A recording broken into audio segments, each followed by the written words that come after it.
Coming up on today's show, the Game Awards 2020 nominees are out. Xbox makes a comment on if Bethesda games are going multi-platform, and we have been playing more new generation games.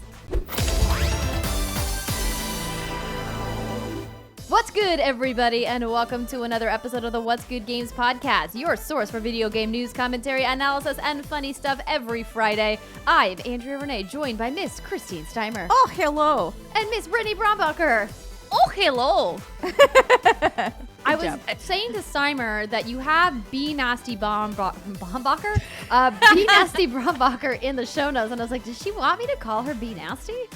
I don't give a flying fuck what you call me, baby girl. Oh. I just threw it in there because it was a lot more efficient than writing Brittany. See, I saved myself like 5 letters by doing that. Saved yourself like maybe 2. BNASTYBRITTNE. Fuck you, Steimer. I count on my fingers like that too, Brittany. Don't feel bad. I'm just looking at it visually and I'm like, it's not that much shorter. Whether it's your first episode or your 207th, seventh episode, we're glad that you are here joining us. We have lots of news to talk about this week. Didn't have very much news last week, but boy, oh boy, we've got a bunch this week. So we're probably going to chop it up a little bit differently. But before we get to that, we want to say thank you to November's Patreon producers, Chewy's Godson, Caifournicated, Justin Foshee, Punkdefied, Faris Attieh, Mohammed Mohammed, Marcus Brown, Alex Rigopulos, and David Iacolucci. And welcome to our Patreon community, Rollins Mufuk. Rollins Mufk, and Emmanuel Papatera. Thank you so much for joining us at patreon.com/whatsgoodgames, where you can support everything we do with multiple tiers of membership. You should check it out. I've got a special holiday merch promo going for Patreon members, which we're going to talk about in the announcements a little bit later on in the show. And thank you to Bespoke Post, GameStop, and HelloFresh for sponsoring this week's episode, but we'll talk more about that in just a little bit. Brittany, you were gone last week because you were working on a secret project, which you can't talk about for quite some time. But now that you're back, we got to talk about those podcast reviewers. Oh boy, we sure do. We have X-Whip Gaming, A La Rucar, Going Bananas 3, Crash 2009, DZ Martin, and Queasy Hendricks, who says, I wanted to start listening to podcasts at work to pass time so I wouldn't fall asleep. These women are awesome podcast hosts. And I was reminded about the review we got a few weeks ago from the person who said that they started listening to us to fall asleep. Oh, yes. Oh, yeah. Honestly, Right. I thought that you accidentally copy and pasted the same review. Oh, no. So here's the thing, ladies and gentlemen. We help you with your sleep. Get rid of your apps. Get rid of your white noise machines. Apparently, you can just listen to us if you need to fall asleep or listen to us if you want to stay awake. Yeah, we are both a depressant and an upper. A stimulant. Stimulant. There you go. There Like, you go. I don't know how we do it, but we do. I feel like We do. alcohol is the same way. It feels appropriate. Oh, that's too Only real. specific alcoholic drinks, like a Red Bull vodka. Yeah. Oh, We that are sounds apparently good. Red Bull vodka, which is unfortunate because I do not really like the way those taste. Oh, see, I love those, especially during a convention. Anywho, we also got Christian 778K, one Michael Jensen, and Ribboud. Ribboud. Thank you so much. That's about how I would pronounce that too, Brittany. So don't feel bad about that. It does really help us out. We say this every week, but if you have a few moments of your time to go to your favorite podcast platform and leave us a 5-star review, we would greatly appreciate it. But now let's get into the headlines from the last couple of days since WGG Live this Monday. And boy, oh boy, has there been a lot of stuff announced. So let's start with the biggie, the Game Awards 2020 nominations. Jeff Keighley went live on Wednesday morning and ran down all of the nominees for this year's awards. And What's Good Games is honored to once again be part of the voting jury for the Game Awards. Full disclaimer that certain members of our team, Steimer and Britt, we're not allowed to vote for games that they work on, of course, because that would be inappropriate and unethical. So in case you were concerned about that, don't be. But we are one of, I think, Jeff said over 80 different jury outlets that There's voted on the 95. awards this year. There's 95 this year? 95, yeah, I looked into it. I know. Expanding. I like it. It's good. And it is an international set of jury members as well, lest you think they are just from the United States. That is not the case. So there is quite a few categories here that had some surprises, but then also some that didn't. So I guess we just start with Game of the Year, and then we'll kind of cherry pick a couple other categories because we're not going to run down them all. If you want to see all of the categories and nominees, of course, head to thegameawards.com. So Game of the Year: Animal Crossing New Horizons, Doom Eternal, Final Fantasy VII Remake, Ghost of Tsushima, Hades, and The Last of Us Part 2. Any surprises on this list? No. Doom Eternal, I guess, is a little bit of a surprise, not a huge surprise, but kind of like a, okay. Like I didn't play it, so I'm not really one to say anything about it. But I don't know if I expected it to be there. But regardless, people clearly love them some Doom Eternal. I thought it was a very excellent game.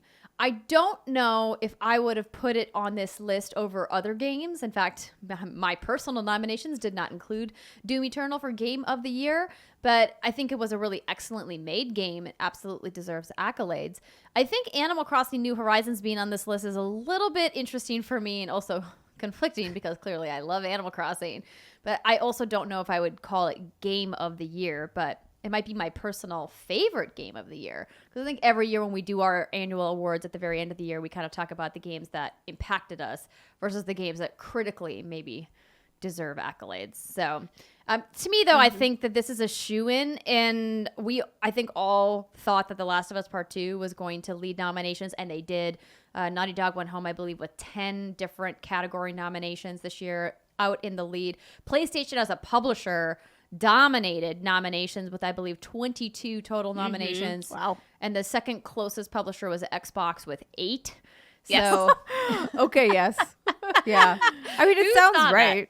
I mean, considering what they put out this year, they had two really, really strong games. Obviously, as you can see, they're basically Sucker Punch and Naughty Dog battling it out on Game of the Year. Yeah, Absolutely. I can almost even see next year Game of the Year nominees, right? I just see it. It's probably going to be again like Horizon if it comes out, assuming everything comes out when we're expecting it to, right? Yeah. Horizon, Forbidden West, the new God of War. You're going to have Breath of the Wild 2. You're going to have probably Halo Infinite, and I'm assuming Cyberpunk will be in that list as well. It's like you can almost kind of just taste it already. But we did get a question from Gabe Hewitt from patreon.com/whatsgoodgames. Are there any games you feel got snubbed for Game of the Year nominee? I tweeted about this, and I'm happy to mention it again. I think Star Wars Jedi Fallen Order got snubbed for Game of the Year. Now, I know that it got nominated for Best Action Adventure, but I don't think that game is going to win. Now, to be clear, I don't think Jedi Fallen Order would win against these games, but I think it excelled in enough areas that I think it deserved a Game of the Year nomination. Tough part being, of course, that it was published in 2019, but it's in contention for the Game Awards by dates for 2020. That's where Cyberpunk falls for 2021. And I think that Cyberpunk is going to remain much more at the forefront Prominent. of people's minds throughout 2021 than clearly Jedi Fallen Order did this year. But what about you ladies? No. For snubbing, no, because personally, I would never have put Jedi Fallen Order in a GOTY list because, again, I just had different feelings about the game. I didn't think it was terrible, to clarify, but I wouldn't have put it up against this crew or even, I'm trying to remember last year's, to be honest, and I'm like, I know, I was just trying to look that up too. I was like, what was last year? What was it last year? But even last year, I mean, maybe last year it could have made it on that list. But given, I feel like we just had some really strong titles this year, and I would not say that. What's this year? Last year was Resident Evil 2. Tab. Yes. Oh, there is a last, tab. So last year, the nominees were Resident Evil 2, Yeah. Fire Emblem 3 Houses, Death Stranding, and... Oh, wait, no, those Those were are our ours. nominees. Our picks. I don't know what the actual So the ones Game were. of the Year was Control, Death Stranding, Resident Evil 2 Remake, Super Smash Bros. Ultimate, Sekiro Shadows Die Twice, and The Outer Worlds. Gotcha. Oh, yeah. That was the Game of the Year nominees last year. Yeah, I feel this like year's just Jedi stronger. could have slotted in there a little bit easier. Yeah. Yeah, definitely. Versus this year. But that's just my, personal opinion. But I do think I agree with you that Cyberpunk, I think, will remain a strong runner through next year. Although somebody on Twitter was bringing up a good point. They're like, really, Jeff should try to push his awards out to like January or something so that these games have more time and it really actually is the entire calendar year versus kind of having this weird, well, even if you're released in, November, at the end of November, you're like not in contention for this. So Yeah, it's tough because if you know how the production works for the Game Awards, you know that a lot of the financing comes through sponsors that are trying to promote holiday sales and things like that. Yeah, that makes and sense. Yeah. Publishers want to really incentivize people, put games in people's minds, and that's why having the Game Awards in December feels like a nice celebration of that. Now, he could push it a little bit later in December, but now you're working against holidays, people wanting to leave or like go on vacation. Yeah, exactly. Yeah. And then in January, it's like, well, now you're going against everything else that comes in Q1, and it's like there's never really a good time. That's true. There isn't really a good time. It just kind of sucks when like bigger games get caught in the weird half and half. Yes. But again, I don't think Cyberpunk will be forgotten. I imagine some people will be playing that well into 2021. Like, so I think it'll be fine. Yeah. Agreed. You know, it's interesting that I thought The Last of Us Part 2 would easily take this category, but people responded to me on Twitter saying, I don't know why you think The Last of Us is going to win. Hades is definitely a shoo-in. And then other people were like, oh no, it's definitely going to be Ghost of Tsushima. I could see Ghost or Hades taking it. I could see Hades, because Hades was such a critical darling for people who are in the games media kind of ecosystem that I think that I could see it winning. And honestly, after seeing Untitled Goose Game win at the DICE Awards last year, I don't even know. Like, that was like a table flip moment for me. I was so upset. I was very It's so upset. hard. Like, I think Ghost deserves to be in that category for sure. But Jason just finished playing Last of Us Part 2 for the first time, and I was just watching him play it, and I was like, oh my God, I forgot. I mean, not that I really forgot, but I was like, oh yeah, this game is so fucking beautiful. It's very so, impactful, yeah. So good. Like, just everything about it is just mwah. And I'm with Andrea in the sense that I personally think that it could easily sweep this category. But, you know, we live in a weird time in 2020, and who knows? I mean, I know Hades, I haven't played it, but everyone loved them some Hades. So I could see I'm that still one playing happening. it. Yeah. But I haven't had a lot of time to like dive back in. I'm trying to juggle so many different things right now. It's tough right now. So it's a little hard, but so far when I played it, it's really well done. And I'm really happy that it made it in this category. You know, I don't think any one of us nominated Animal Crossing for Game of the Year. And I think by the standards we use, it wouldn't qualify, right? Like, don't get me wrong, the game has done incredible things for humanity this year, and it's had a huge impact on a lot of people. But from a critical perspective, there's a lot of flaws with that game, I think. Just from what I've played and hearing what Andrea's talked about, it could be polished and it could be so much better than what it is.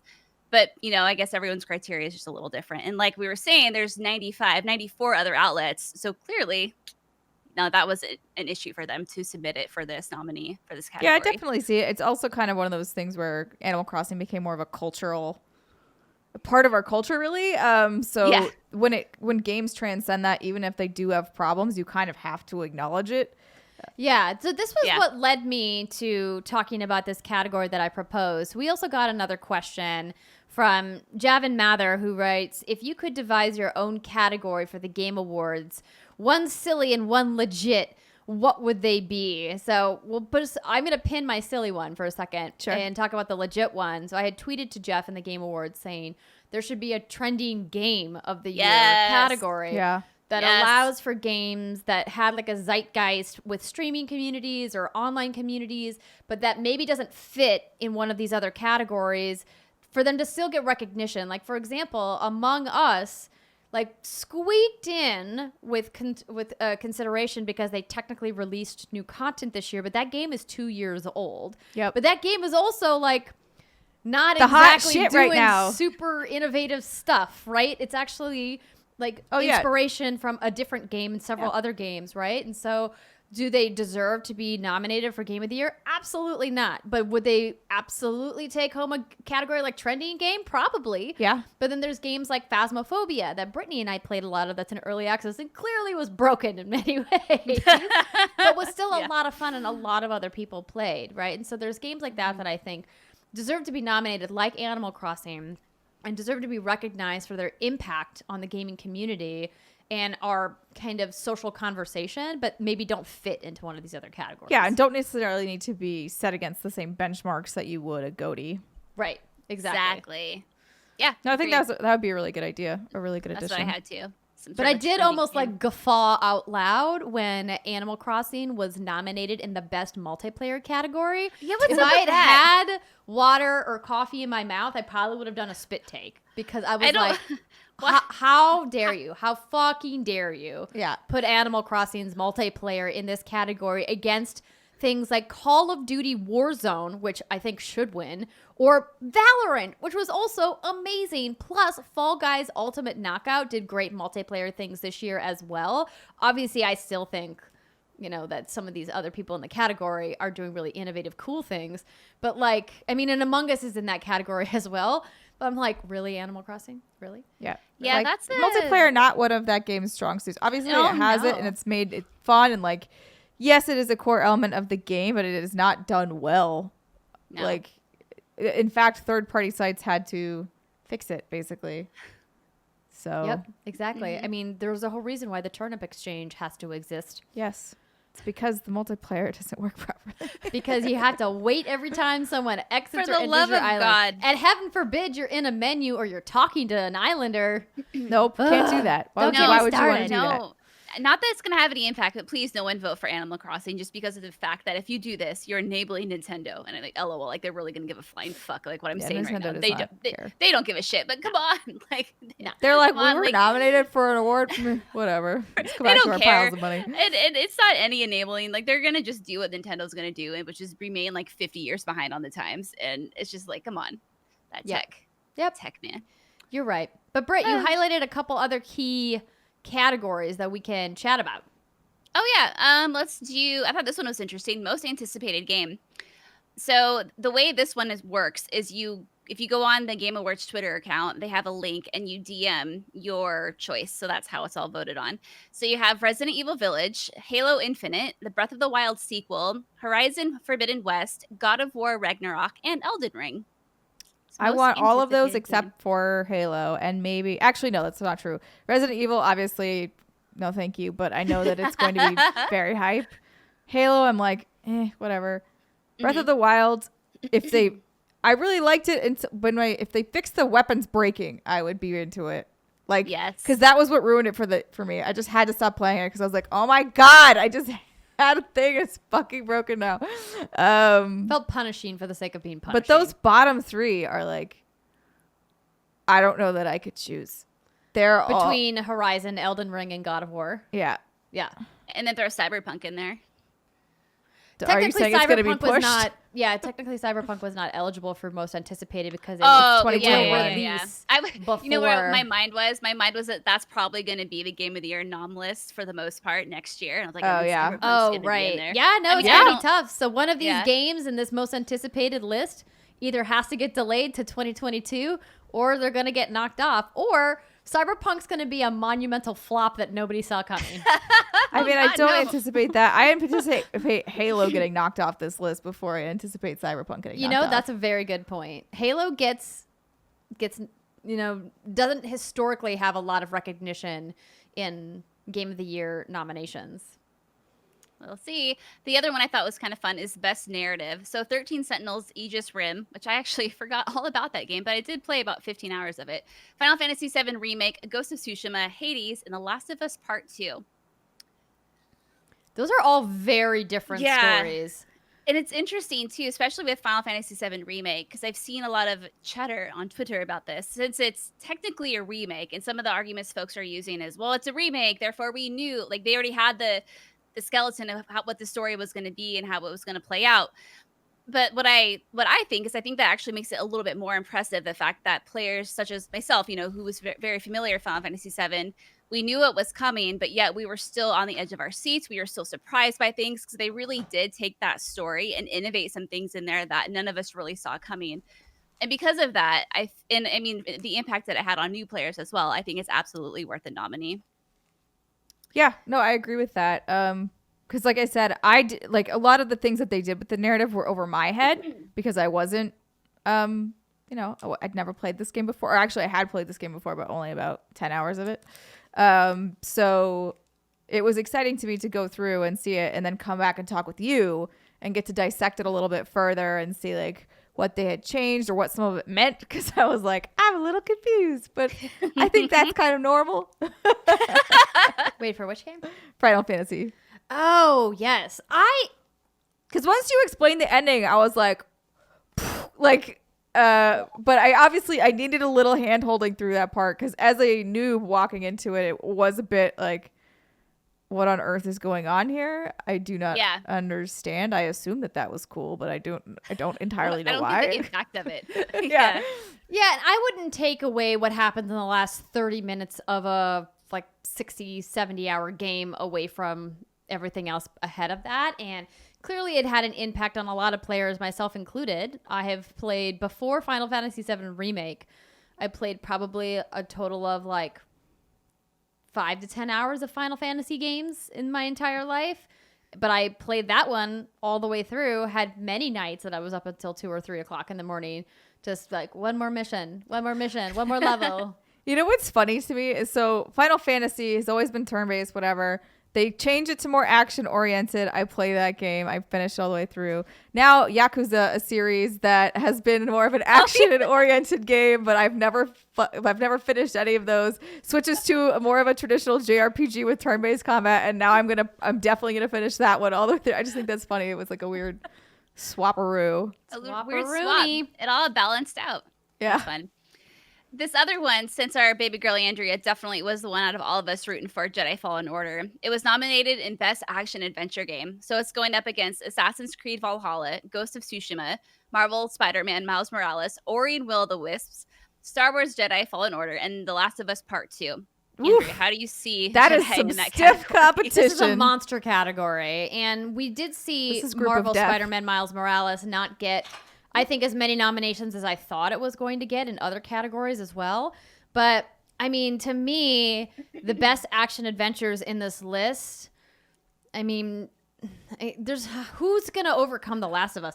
I think that Ghost of Tsushima is a contender, because I think the open world adventure of Ghost of Tsushima actually felt really more compelling to me as a player, though for the first time, Naughty Dog, I think, really made exploration meaningful in one of their games. And we've seen it in several of their games before, but never really did it feel quite as meaningful as it did in The Last of Us Part 2.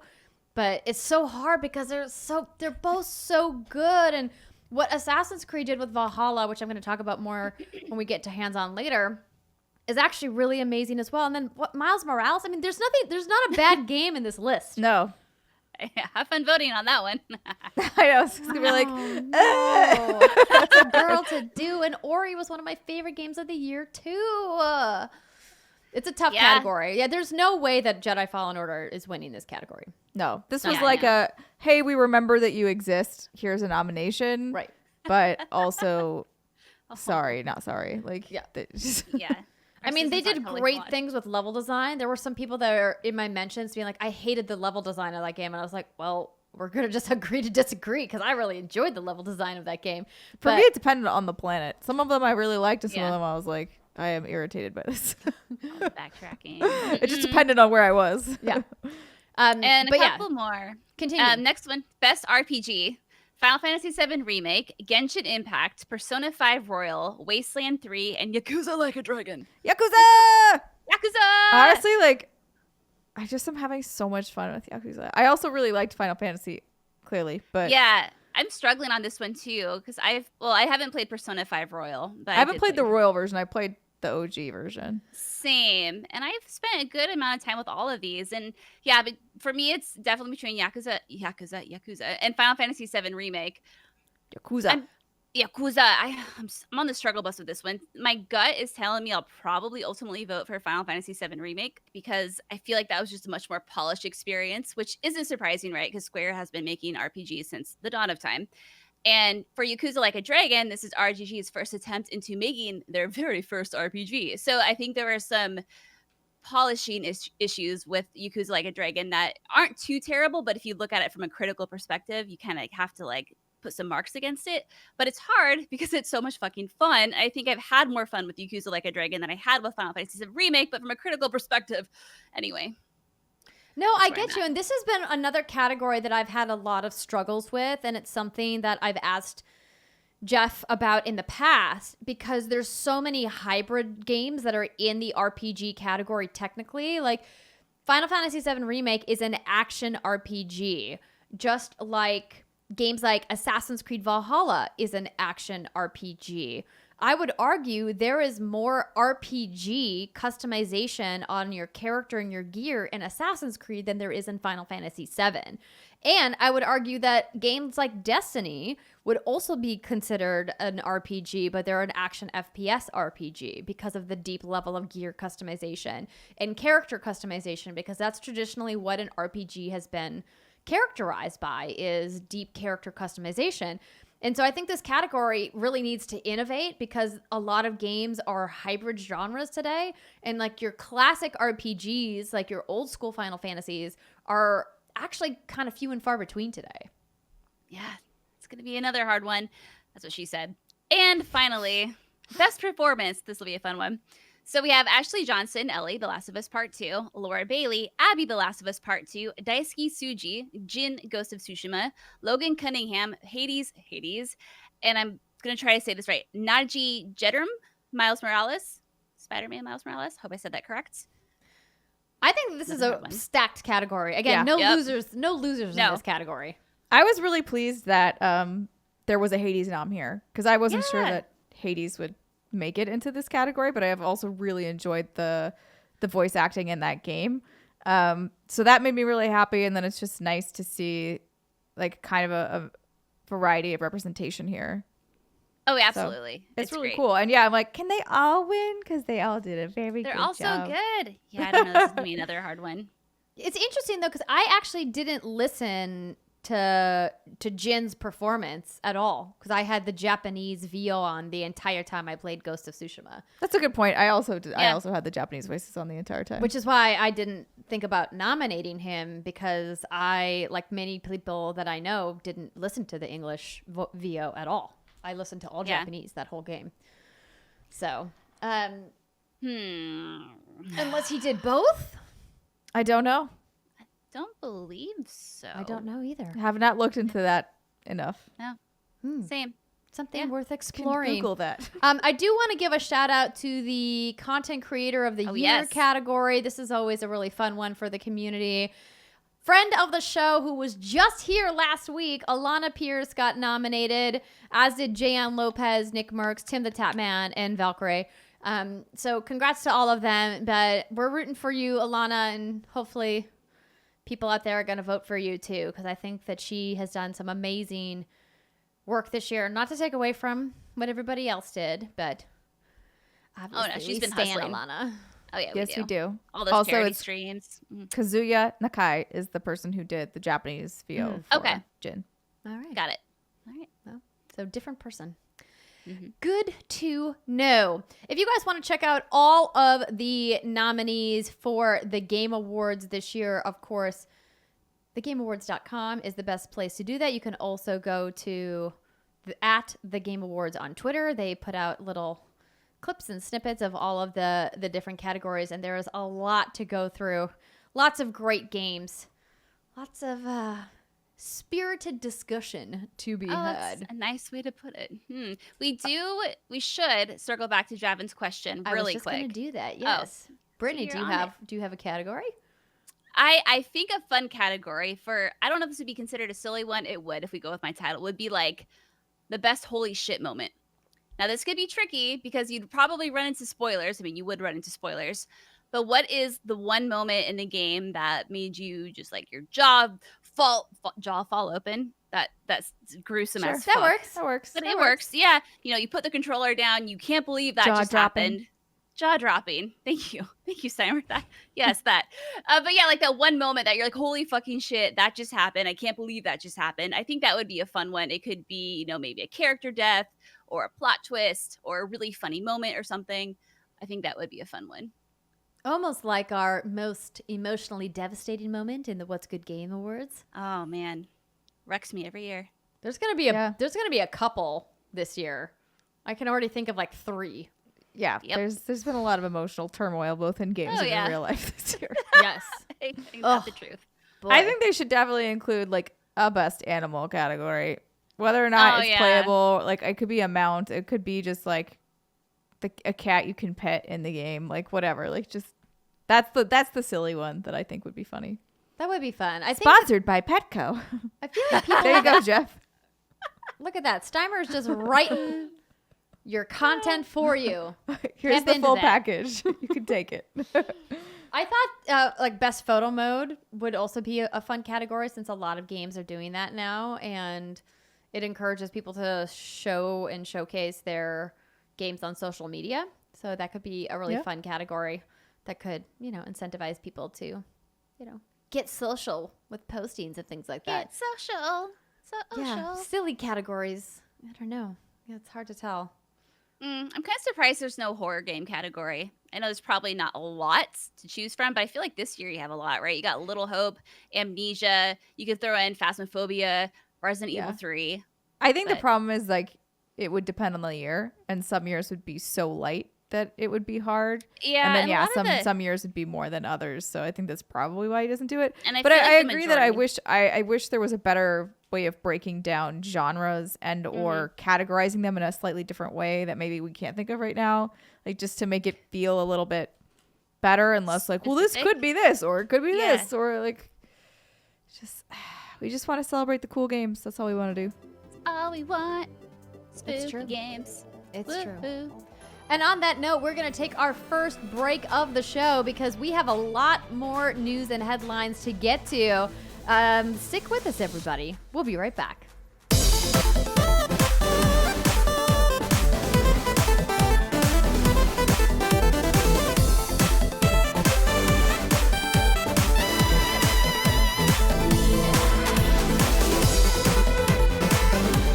Welcome back, ladies and gentlemen. We have much more news to talk about. But before that, we're going to talk about some of our awesome sponsors this week, kicking off with Bespoke Post. This fall, as you get back into the swing of things, Bespoke Post has brand new seasonal Box of Awesome collection for folks guaranteed to upgrade your life.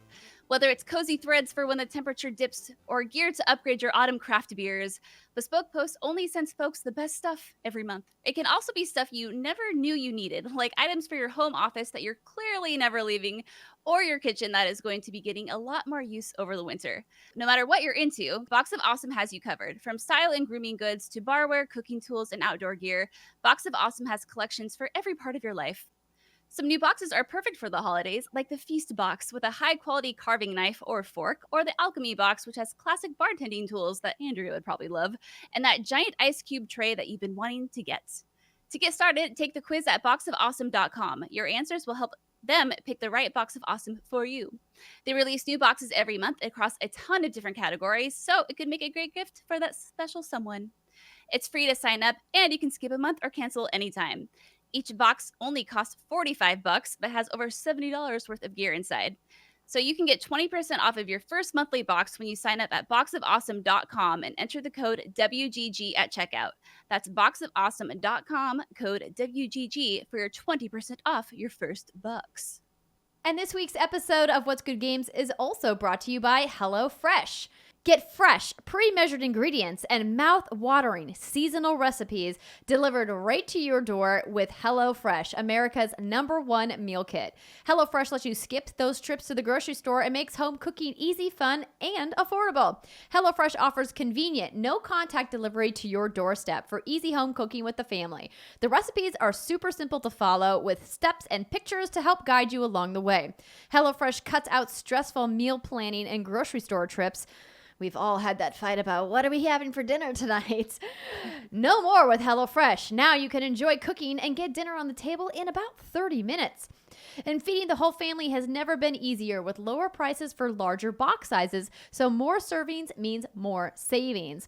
HelloFresh delivers fresh, high-quality, pre-portioned ingredients so you can make meals that are delicious and nutritious. With over 90% of ingredients sourced directly from growers to ensure peak flavor and ripeness, HelloFresh offers more than 20 chef-curated delicious options every week to help you break out your recipe rut and try new things and make any night feel special. There's something everyone will enjoy, including 20-minute meals, low-calorie, vegetarian, kid-approved recipes, and more. Keep your fridge stocked by adding extra meals or additional proteins and quick meals like breakfast on the go or their 10-minute lunches and even desserts to satisfy that sweet tooth. So Steimer, John, and I have been making these HelloFresh boxes for a couple of months now, and I just love it. We just tried their ancho chili sloppy joes on toasted potato rolls, and Sorry, I just had those. They were so good. You had them too? Oh yeah, we just got those in as well. Oh, I loved it. They were that sauce. Those pickles, everything. Oh, the pickles. Well, so I got really excited because that was a really good meal. Now I just want another one. Basically, what we're saying is we love HelloFresh and how easy they make cooking.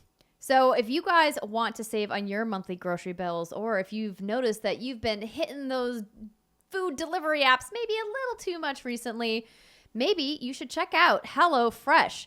You can go to hellofresh.com/whatsgood90 and use the code whatsgood90 to get $90 off, including free shipping. That's hellofresh.com/whatsgood90 and use the code whatsgood90 to get $90 off, including free shipping. And if you guys do end up going and getting boxes of your own and you make them and you're so proud that you want to post a photo, please tweet to us at whatsgood_games and tag your creation, #HelloFreshPics, so we can see your handiwork and so that HelloFresh knows that we sent you. Enjoy your meals, everybody. Sloppy Joes. Oh, so good. All right, let's continue on with the news since there is quite a bit more to go with. Now, this next story is a little bit of a doozy, so we're not going to read every single detail of it because it's a lot. Embracer Group has acquired 13 studios, and here's everything you need to know from gamesindustry.biz. Having already made an impressive number of acquisitions over the last few years, this week, Embracer Group has announced that it purchased 13 more studios. Well, who is Embracer Group? You may be asking yourself. Well, they now own publishers THQ Nordic and Koch Media. Coke? I don't know. I would say Coke because I just don't want to say cock. Here we are. Feels like a thing you definitely want to say. It is. It is. You're right.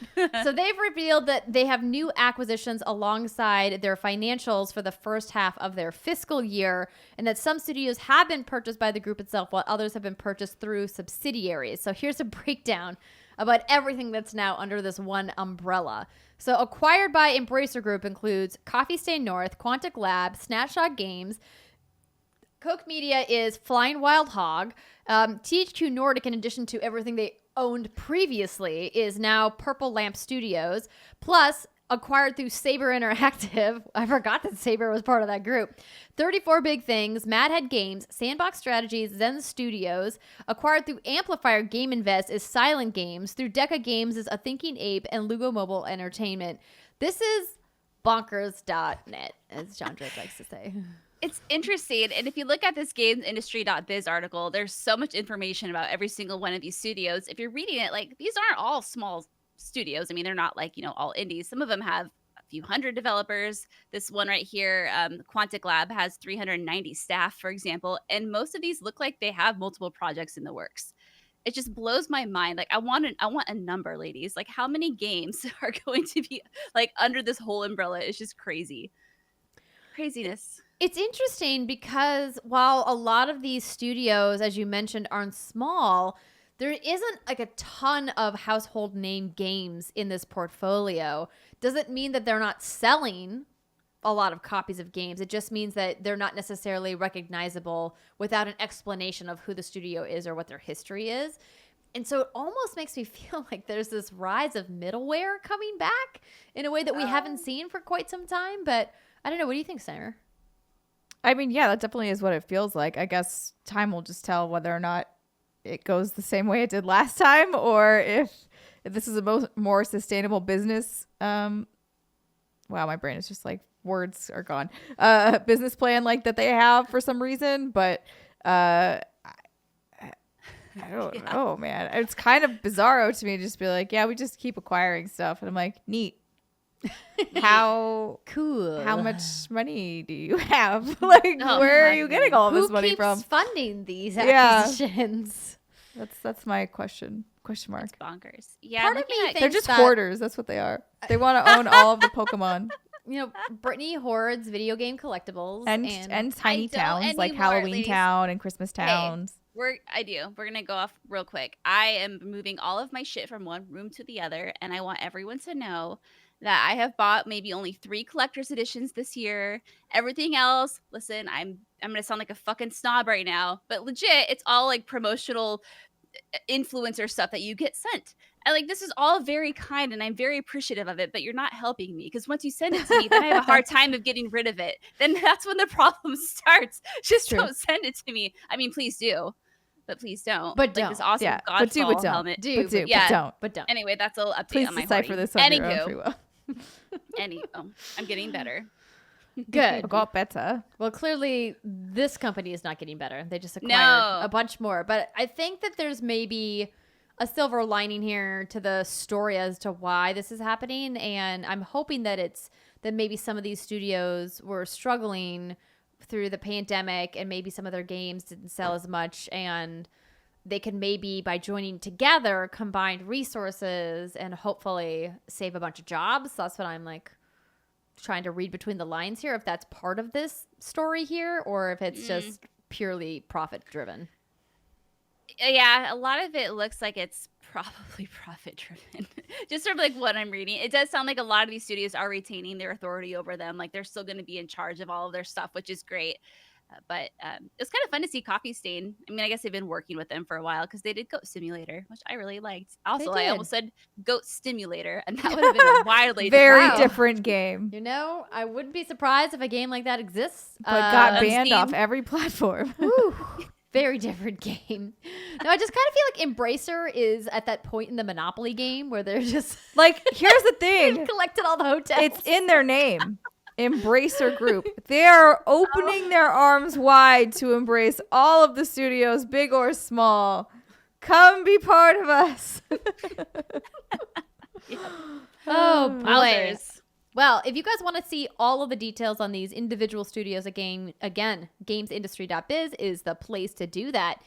And Brittany, there's a kind of spicy update to this ongoing Xbox and Bethesda conversation. This is my favorite drama that I'm not really a part of, but I'm like on the sidelines. Okay, so as you may recall, Andrea and Danny from Gamertag Radio have a fun little bet going on. Essentially, what is going to be the status of these Bethesda games going forward? Are they going to be exclusive to Xbox?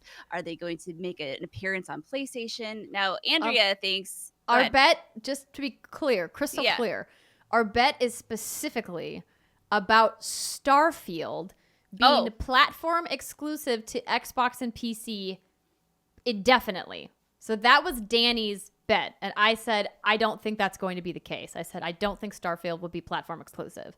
I think you said, are And you out of he's your the mind? one who made the qualifier about indefinitely. And I was like, yeah, That's a no. bold bet. So I Yep, was like, it is a no, bold I bet. don't. I think that's wrong. And he was very confident. So that was the bet. That's And the then bet. there was Okay. some people reading into some comments Phil Spencer made, and now this. Now this. So Microsoft wants Bethesda games, quote, first or better or best, quote, on Xbox, comes from IGN. Xbox's plans for its big Bethesda acquisition are starting to take shape as the company reveals that, as far as cross-platform is concerned, Bethesda games will be, quote, first or better or best on Xbox consoles when they are released. Xbox CFO Tim Stewart spoke at the Jefferies Interactive Entertainment virtual conference last week, as transcribed by Seeking Alpha, and gave more details about the company's plans for Bethesda and ZeniMax games and cross-platform. Quote, what we'll do in the long run is we don't have intentions of just pulling all of Bethesda content out of Sony or Nintendo or otherwise. But what we want is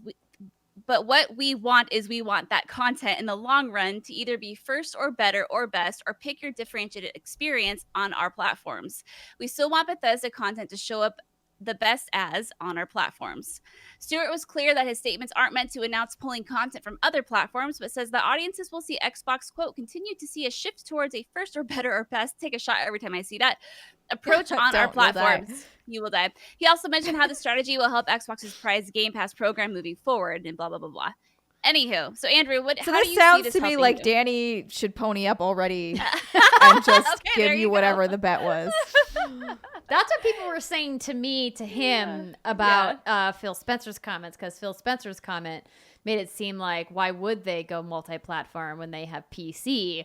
And I was like, listen, here's the thing. Nobody can infer anything from these comments. We don't know, short of somebody... First or better or best. There is nothing about only. Yes. Right. Steimer, I am with you. I'm just trying to leave the door open. I guess that's fair. What was the bet for? The bet was, we made the bet because that was right when... No, I meant like, what do you get? Oh, it was for a bottle of alcohol worth up to $100. Oh. Plus a $100 charitable donation, I believe I threw in. Nice. Something like that. I don't remember. I don't remember what. I'd have to go back and see, but it was definitely, there was alcohol involved in this bet. Got it. Of course there was, because of course. Yeah, this is a roller coaster. And I think what happened was when everyone was tweeting at Andrea about Phil's comments is he was essentially saying, we don't have to go on Sony. We don't need to. Like you're saying, like, why would we? But we should. You would because... Money, right. money. Yeah. And everyone's like, oh, Danny won. Whoa. Yeah. And then, and Phil's comment came after lots of outlets were asking Xbox about, does the Bethesda acquisition become financially possible without making their games multi-platform? Like, will you recoup that crazy amount of money you acquired them for if you don't go multi-platform? And Phil was like, oh, yeah, we're fine. He's like, we're Microsoft. He's like, we're good. We're Moneybags McGee over here. We like blink and we make $7 billion, okay? Which is wild to think about.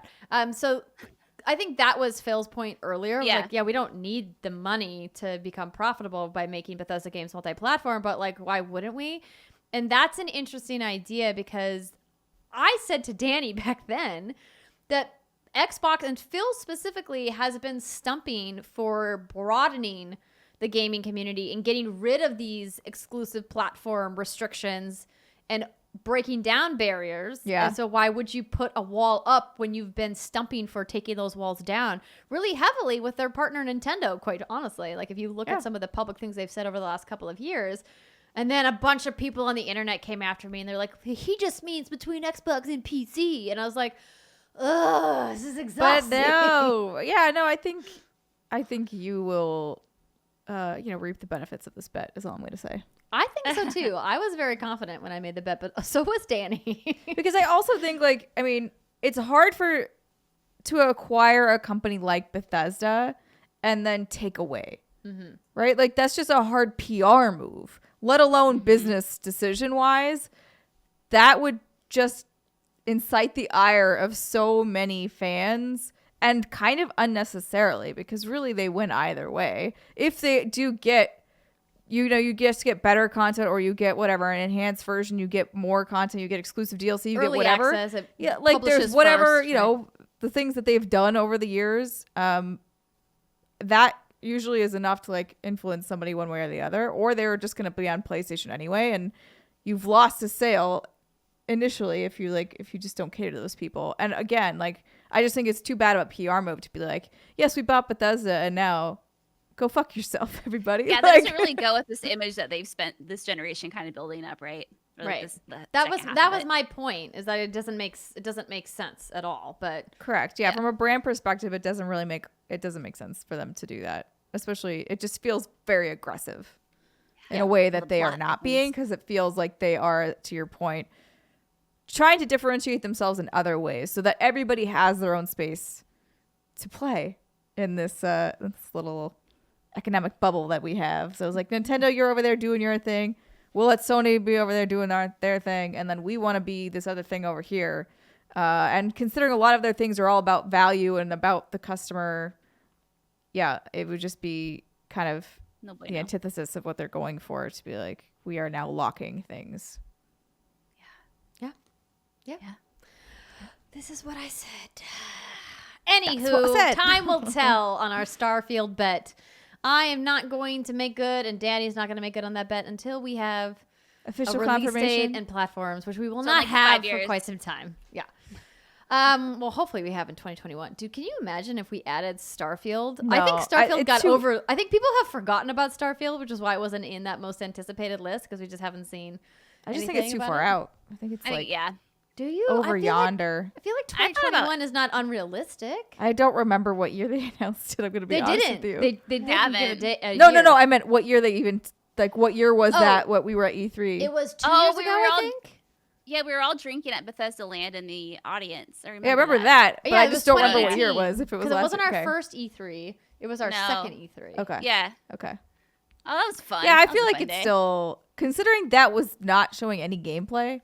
It was just like here's a weird like ta-da, space. Well, I mean, God of War Ragnarok was just like a weird teaser too. But they said 2021. They True. did. I feel like yeah, but I don't know. It Don't could know. be. You could be correct. Dude. Well, time will tell. Depends on if they fix their jank ass engine, You know, so they can build things. Because like God of War, I'm That's like the I could see them getting that done because they have a lot of the tools built. That's what takes a lot of time in game development is like getting everything set up so you can actually build the thing. And that's why sequels are typically like slightly less work unless you are switching engines, and that is would you say that it's like building the foundation and framing the home, and then like the actual game is just like doing the interior? never really built a house, but sure. Ooh. Yeah, that sounds like a I correct pick up enough what you're putting analogy. down. Yeah, like making the engine and getting the engine right is like laying the groundwork, so to Yeah. speak, and then the game itself, like that we see, is just like all the trimming and stuff inside. Yeah, Interesting. Nicely done. I've also never made a game. and This, certain tools are easier to work with than others. This analogy could be. That's completely why off base. BioWare was so mad about Frostbite for so long. I mean, Because they they're should like, be. this engine's made for first-person shooters. What the fuck are you doing making us make RPGs on it? I hope they get rid of that. I hope so too. Please let them go back to Unreal. It's clearly better for that. Yes. And now that Epic has made it so much more affordable, it's great. Speaking of Epic, Oh boy! Oh, they're Nice. back in the news, you guys. Apple is halving App Store fees for the vast majority of developers, but not Epic Games. So this was interesting. It almost flew under the radar for me because I think people are just, quite frankly, fatigued hearing about this story. But this is actual progress, you guys. So according to Eurogamer, the very public spat between Apple and Epic Games over App Store fees has taken a particularly interesting turn this week as Apple announced it's reducing its fees for some developers, but for only those earning less than $1 million in revenue per year. So obviously, not Epic Games. The App Store Small Business Program goes into effect on the 1st of January and will see fees reduced from the standard 30% to 15% for developers that qualify. The decision to have fees should significantly benefit indie and small developers, with Apple saying the change will impact the vast majority of developers, according to The Verge. New developers will qualify immediately, while others will need to apply based on their proceeds in 2020. Now, it's a major change for the App Store, but it's worth noting that this will likely only make a tiny dent in Apple's earnings. App analytics firm Sensor Tower estimates that the change will cover 98% of companies that pay Apple a commission. That is a giant amount of companies that are going to see their fees reduced, which is what Tim Sweeney has been stumping for. These developers, though, accounted for less than 5% of the App Store's revenues last year, which is kind of a head scratcher when you stop to think about what those numbers mean. That just 2% of all of the companies on the App Store, 2%, make 95% of the revenue. I'm honestly not that surprised by that. Yeah. Like maybe I should be, but I'm like, no, it feels correct with where we are at globally and economically. Like lives. it feels like that's kind of what's happening all over the world. Embracer group of It's just like, conglomerations. okay, or not just like even the fact that we have billionaires, right? We have a small percentage of people on the planet that have the vast majority of the wealth. I'm like, yeah, sure. Why would it be any different on the App Store? Yep. Very true. But we were just saying last week with Alanah that we were hoping that Apple would give some ground Yeah, and they reduce did. their fees, and then they did. And that's the thing that Tim Sweeney has been kind of barking about for the last like couple of months throughout this whole thing, is that he's like, this is unfair to developers. And Apple's like, you know what? It is Sure. unfair to a lot Here of you go, sir. developers. We don't need to pinch the people who are already struggling. Let's cut the people a break who aren't making these giant revenues. But you, Epic, you're making hundreds of millions of dollars on our platform. You doing A-okay, friendos. Let's exchange some billions of dollars over here to over here. Fucking A. It would have been funny if they made this split 11% because Epic is currently, 88-12. if they would have been like, we're going to do an 89-11 split and just kind of like owned them by like that 1%. That would, I actually would have really loved to see that because, like, know, me as the too. story mentions, it would not have affected their bottom line whatsoever. No, it would not. And they could have done it just to spite Tim Sweeney and be like, we're undercutting your split now. Now who's this? But Who's the Steimer and I were asshole talking now? about this, and I had said, I wish they had made the ceiling $5 million in revenue instead of $1 million or even $10 million in revenue. And I think that it would help developers a lot more. Because But if it already you're- says that's 98% of the companies. I mean, that's true. It's true. It's a lot. Like, people are not making very much money on the App Store unless you are Epic Games or like one of the bigger companies, I suppose. Well, also worth noting that this is in revenue. We don't know if it's net revenue or total revenue. I would guess that it's net is what they pay the percentage on. I don't know how those deals work though, but there can be quite a gully between what total and net revenue is depending on what a company's costs are. So, but interesting to know. So good on you, Apple. You compromised a little bit. We appreciate it. It's a step in the right direction. Yeah, Good job. You can do a little more though. definitely. You can do a little more, Apple. You can do more. Okay.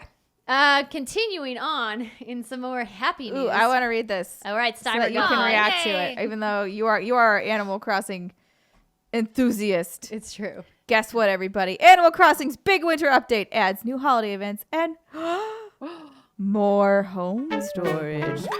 Oh, there's some nice. I meant to. Yeah, mute that. So the free update will add a few new reactions, hairstyles, and the ability to transfer save data along with Turkey Day and Toy Day. There's plenty to be excited for in this update with another scheduled for late January. So island goers will be able to partake in the Turkey Day activities on November 26th, with Toy Day coming on December 24th, aligned with, the American Thanksgiving and Christmas. On Turkey Day, Franklin, a turkey chef, which is a little on It's the a little nose, weird. will visit and help create a feast in the plaza. Players will have to bring him ingredients, and Nintendo said that Franklin will give a gift for helping. And of course, it all looks very seasonally appropriate. Oh my goodness, he's adorable. My God. Toy Day, which is, Christmas Day, is for gift giving, but plenty of festive decorations will be spread across the island as well, apparently becoming more and more festive leading up to the big day. Ornaments can be collected by shaking trees, cute, to create holiday stuff, and toys and holiday clothing will also be available as part of the event. Elsewhere in the update, Nintendo plans to add 9 new reactions, one of which is sitting. We can sit down You now. can sit down. Woo! All of which are redeemable through the Nook Stop terminal. 6 new hairstyles will also be available. A noticeable increase to the number of how do you say that? BIPOC? BIPOC? Yes. BIPOC. BIPOC. BIPOC. Specific hair options. Home storage will be expanded to 2,400 slots. Finally. And then the Basically, other... what they're saying by referring to it as BIPOC is that they mean that there's going to be textures in the hair, which is great. Yeah, I've still seen, kinda I've weird seen that looking, out. but all I've of just Animal never had Crossing to, hair is. I've never had to actually say that out Pronounce loud. it. I've seen Oh, it. BIPOC? Yeah. Yeah. So I was like, I've read this before, but I've not had to say it. So the other thing that players will be very excited for as well is save data transfers, which means that players will be able to move their game to another Nintendo Switch. Now it can be GOATY. It can be GOATY now that it has this basic functionality. And this is all launching before the end of the year, so technically it counts in yeah. consideration. Yeah. Oh, shit. Oh boy, maybe I have to I- rethink if I'm voting for Last of Us or not. Oh boy. I have a question about this turkey chef, though. Yes, go ahead. Cannibalism? Franklin. Yeah. Yeah. What's up with that? So you're going to have a turkey chef and you're going to bring him a turkey and he's going to cook like his cousin? What's happening there? So this is a good question. I don't know how to reckon with this because you can also have a frog villager on your island, but also catch frogs. So I on feel the like, island. so here's how you have to think about it. There are Okay. the anthropomorphic animals, and they are different from the animals. So the in animal the banged world. a human and that's why they're not super animal-y. Yeah.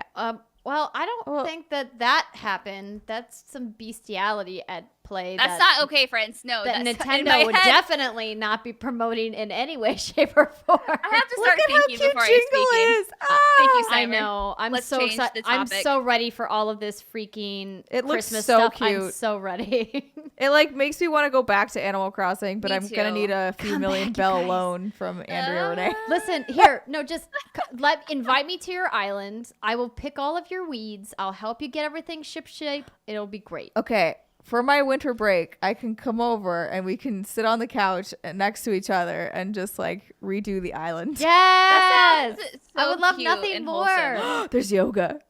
Yes, there's a yoga pose because Oh my some God. of the villagers have these poses that they can do, but you've not been able to do them before, and so now you're going to be able to do some of these poses. And I know that you read this, but I don't think we really emphasize just how important it is that we now have 2,400 storage slots in our house. So what's So the much. significance of that? Explain. So in your house, when you fully upgrade it through Tom Nook, the max storage you have currently is 1,600 slots. Oh. And I'm currently at around 1,530 slots used. And a lot of that is clothing items because I've collected over 800 clothing items because there's, I think, over 10,000 clothing items in the game. And I know a lot of those are like just different colors of the same item, but like the Converse looking tennis shoes, I have like in 8 colors because why not, right? Living my best like giant closet in my fake world life. You know what's funny to me is I was actually thinking about this the other day when I think I saw this story about storage expanding. Even virtually now, it stresses me out to have too many things in a game. Like even my Yakuza, I had to go through and be like, get rid of all the gear I'm not using and whatever. Yep. Like I had to pare it down. And even for this, I was like, I think part of the reason that I bounced out of Animal Crossing was because there was so much. And I just like my mental can't handle it. Like my house is so like I just pare everything down. Like I don't want to see stuff. I just want like Yeah. And I'm like, oh no, this is bad if it's going to video games now too. I'm like, no, I can't have stuff. It's not bad. It's good to keep it Overhead. clean. I would love to get rid of more of my stuff now that I'm confident that I can just rebuy it from the shop when I want to. Because there's obviously some items that you can't rebuy from the catalog, which I'm like going limited items. that I'm going to keep in my inventory. But there's a bunch of items that you can. And the real problem, though, is that your pockets can only hold. They should have expanded pockets. They should have expanded custom slots is what a lot of people really wanted. Obviously, more storage in the house is great. We want that. But the thing the community has been beating the drum about, but in addition to being able to save your island and move it between switches, which is like, how could you not have that as a thing, is custom slots, because the Animal Crossing community has made so many cool, amazing custom designs. I use a ton of them in my island, and you can only have a very finite amount of custom designs. And then if you want to get rid of one and swap it out, you have to be careful of which ones you're swapping out, because if you overwrite a slot, anything that you have stamped that custom design on will have the new design stamped on top of it, which can be handy if you're keeping like your path designs all in the same slots. But some of the coolest custom path designs take anywhere from like 8 to 12 slots. And it's just like, ugh, I need more slots. She needs more slots. Did you More hear about the slots. new guidelines that just updated? Wait, for what? Animal Crossing. This was maybe like an hour and a half or so. Oh, no. Uh, Hot yeah, off the so- press. Hot off the press. So it's called Animal Crossing New Horizons Usage Guidelines for Businesses and Organizations, and this is on Nintendo's official website. Please observe the following points when you engage in these activities, blah, blah, blah. You are not allowed to obtain any financial benefit from using the game, including selling your custom design or earning any advertising revenue within the game content. And do not bring politics into the game. So everyone was like, oh no, Joe Biden's island's going to get kicked off. Too Too late late. for that. Too late. He won the election. Because of Animal Crossing. Animal Crossing single-handedly did it. I know. I think that's really funny. So yeah, some people are worried that this part, or earning any advertising revenue with the game content. I mean, I don't think that means like you can't stream it or anything like that, but Well, probably they've always like, been something- very Nintendo's always been weird about cautious that stuff. of of their IP. And obviously, like, they had the Nintendo Creator Club on YouTube for a while, and we don't stream Nintendo games a lot for a reason, because on YouTube we used to get strikes on them not strikes, but content ID flags on them all the time.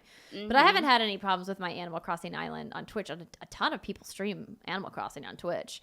I think this is more for brands that are using like custom QR codes to sell things or do giveaways. Yeah. I mean, I was part of an advertising campaign for Animal Crossing for Cottonelle, right? And that was a really fun project, I thought, but I'm sure Nintendo was looking at it going, hey, where's our cut? Yeah, so you're using our IP as part of your ad campaign. Did you pay us for that? So, and I'm like, you know what? You big brands, that's work a it out you amongst issue. yourselves. Just leave the content creators out of it, okay? Yeah. But that's interesting. I hadn't heard that. Yeah, thanks for like an hour ago. Thanks for that updated report, Brittany Brombacher. Oh, you're welcome. Yes. So we do have a couple, in case you missed it, to kind of round out our headlines for this week. So we had mentioned Alanah earlier in the show because she got nominated for Content Creator of the Year. But you may have seen another video she posted earlier this week where she actually talked about how she never wanted to be a content creator. In fact, she always wanted to be a writer. And now she officially is. She announced that she is part of the writing team at Sony Santa Monica. Congrats, Alanah! Yay! Yeah, that was an awesome announcement. I was just like, I was so proud of her. How fucking cool is that? Yeah. It's super cool. And hopefully one day we'll get to have her back on the show where we get to interview her about the writing she's doing for whatever she's working on over there. I mean, one would assume it's a God of War, but who knows? Maybe they're doing something else. They could be working on multiple things. We do not know. It's true. There was a new Monster Hunter movie trailer. Britt, did you see this yet? I have not. I saw the first one, or one of them, but I haven't seen this one. Is it good? Oh, I thought I had it pulled up here. It's actually pretty interesting. Part of me was like, maybe we don't show this because every time we show anything from Capcom, they strike our channel. But Monster, they content ID our channel. I mean, I don't have like incredibly high hopes for this game, but for this movie. But I think the effects alone are absolutely gonna be worth seeing. Like this, it looks fucking cool. Like the weapons and the monsters and the CG, like yeah. I'm sure it'll be interesting. We can move on to some others. Yes, go for it, Steimer. So Cyberpunk 2077 also showed off some new Xbox gameplay. So that's another video you can go find if you want some Cyberpunk fix. Pokemon Go added Generation 6 Pokemon. Ooh. Fortnite is adding video chats via House Party. And yes, there will be parental controls for it. So don't worry too much. Ubisoft sold more copies of Assassin's Creed Valhalla in its launch week than any other game in the long-running series to date. So congratulations to that team. It's also been Ubisoft's best PC launch ever with a, quote, all-time record for sales directly from Ubisoft's own digital store. And then it's worth noting Ubisoft has not announced any actual sales figures here, although we can safely assume that Valhalla has beaten the franchise's previously slated launch week total set by Assassin's Creed 3, which was 3.5 million units worldwide. And then IO Interactive announced something on Thursday. They had a stream, but Brittany, do you know? Right. We don't know. The future. It's Wednesday. I go reached figure out it to out. the PR team for IO and was like, can you give us the news under embargo, knowing that the podcast isn't going to be airing until Friday morning and that there's going to be an announcement on Thursday that clearly we're going to miss. And they were like, nope, we're not telling anybody. Guess you're just going to have to watch. And I was like, drat. So clearly something happened. Something got announced. We don't know what it is, though. I like how I read that and my brain was just like, why didn't we figure this out what it was? And it was not. It's because I don't know what day it is. That's okay. Don't worry about it. I get it. Okay, I finally found this trailer. Okay. So let me play this for you. You ready? Any second now. Also, once I watched this for the first time, Steimer and I had to look up how old Mia Jovovich is because she looks amazing in this trailer. And I'm like, oh my gosh, she looks like she hasn't aged a freaking day. Nope. And we discovered she is 44 years old. So actually, for some reason, I thought she was older. But no, she's not that old. She's been making movies for over 20 years. That's probably why. Yeah, I think that is why. Because I was just like, oh. So you can see that the trailer is got Japanese and English subtitles. Hells yes. But this trailer got me more excited than the stuff that we'd seen previously. Big sword. Yeah, the trailer this one has more personality than I feel like the other ones we've seen. It's like, okay, like again, like my expectations are it's going to be entertaining, it's going to be fun. It's not going to be like a huge like, oh my god, that was so amazing, whoa. But it doesn't matter because it looks fun. Like, look at that. It looks super cool. Yeah, I just love that she's like, you know what? Fuck it, I just do action movies. Like, yeah, that's what I do. I mean, I feel like as an actor, that's what you want because those are usually the highest paydays. But also, oh my gosh. Oh, wait, hold on. Let me go back. You gotta go back. I gotta go back to the Palico. Yes, Palico. So cute. Yeah. Oh, hello, kitty cat. What's funny is you went to the payday, and I was like, it would be the free personal training for me. like all those action movies are gonna be like, great, you have 3 or 4 months to get in shape for this movie, and you're like, fuck yeah, I do. Give me the world's greatest trainer and all of the food. You have a lot more ambition than I think I do anymore. It was interesting you bring that up because it just reminds me of the last conversation I had with Jessica Chobot about her work on Expedition X, which has a brand new season coming out. If you guys want to check it out, friend of the show, Jessica. And she was just telling me about how physically taxing that show is, which is, again, like a fraction of the work that an actor like Mia Jovovich is doing for a movie like Monster Hunter. And I'm just like, no, I'm tired. And Jessica's like, I'm so exhausted. It's so much work. And I'm like, I can't. I don't know if I'd want to do that. She's like, it's really cool. It's really fun. And I love my job. But boy, am I tired. Yeah, that makes sense. So you may rethink that, Steimer. But you have always been a fitness enthusiast. Oh, yeah. No, not always. Oh, It is a later years edition. Well, you have most recently been a fitness enthusiast. Yeah. I Accurate. stand corrected. And on that note, that is going to do it for our news and headlines for this week. We are going to take another short break. When we come back, we're going to be talking about more of these new generation games that we've been playing. Stick with us. We'll be right back. Hey everybody, it's time for announcements. We don't have too many announcements, but I do have kind of a fun one. So ladies, I added 2 new holiday designs in our merch store. Ooh. And if you're a patron, you can get 20% off all merch in our store.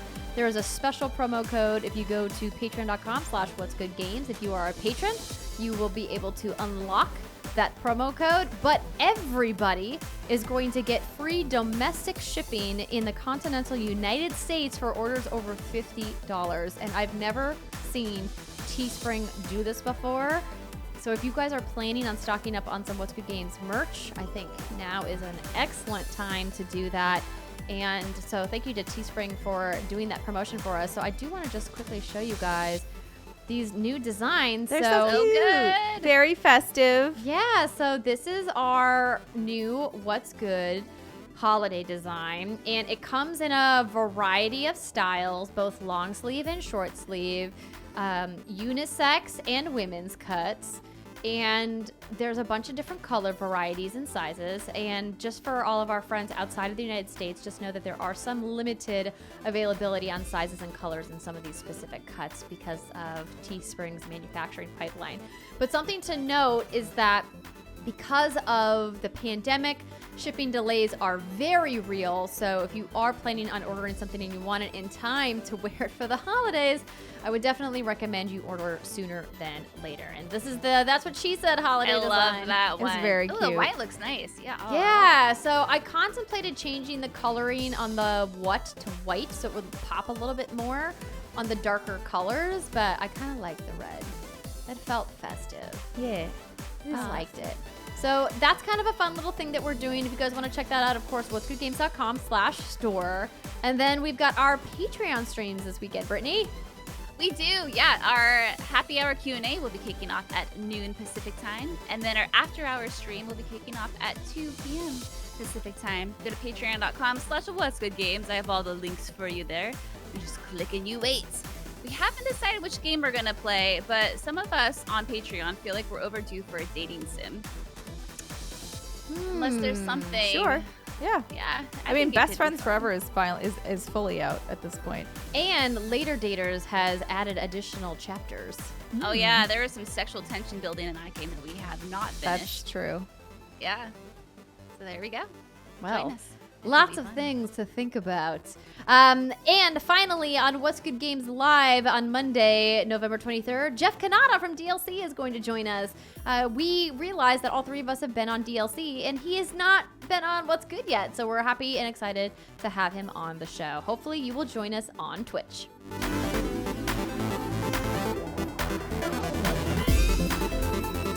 Welcome back, everybody. It's the final segment of the What's Good Games podcast, where we talk about what we've been playing.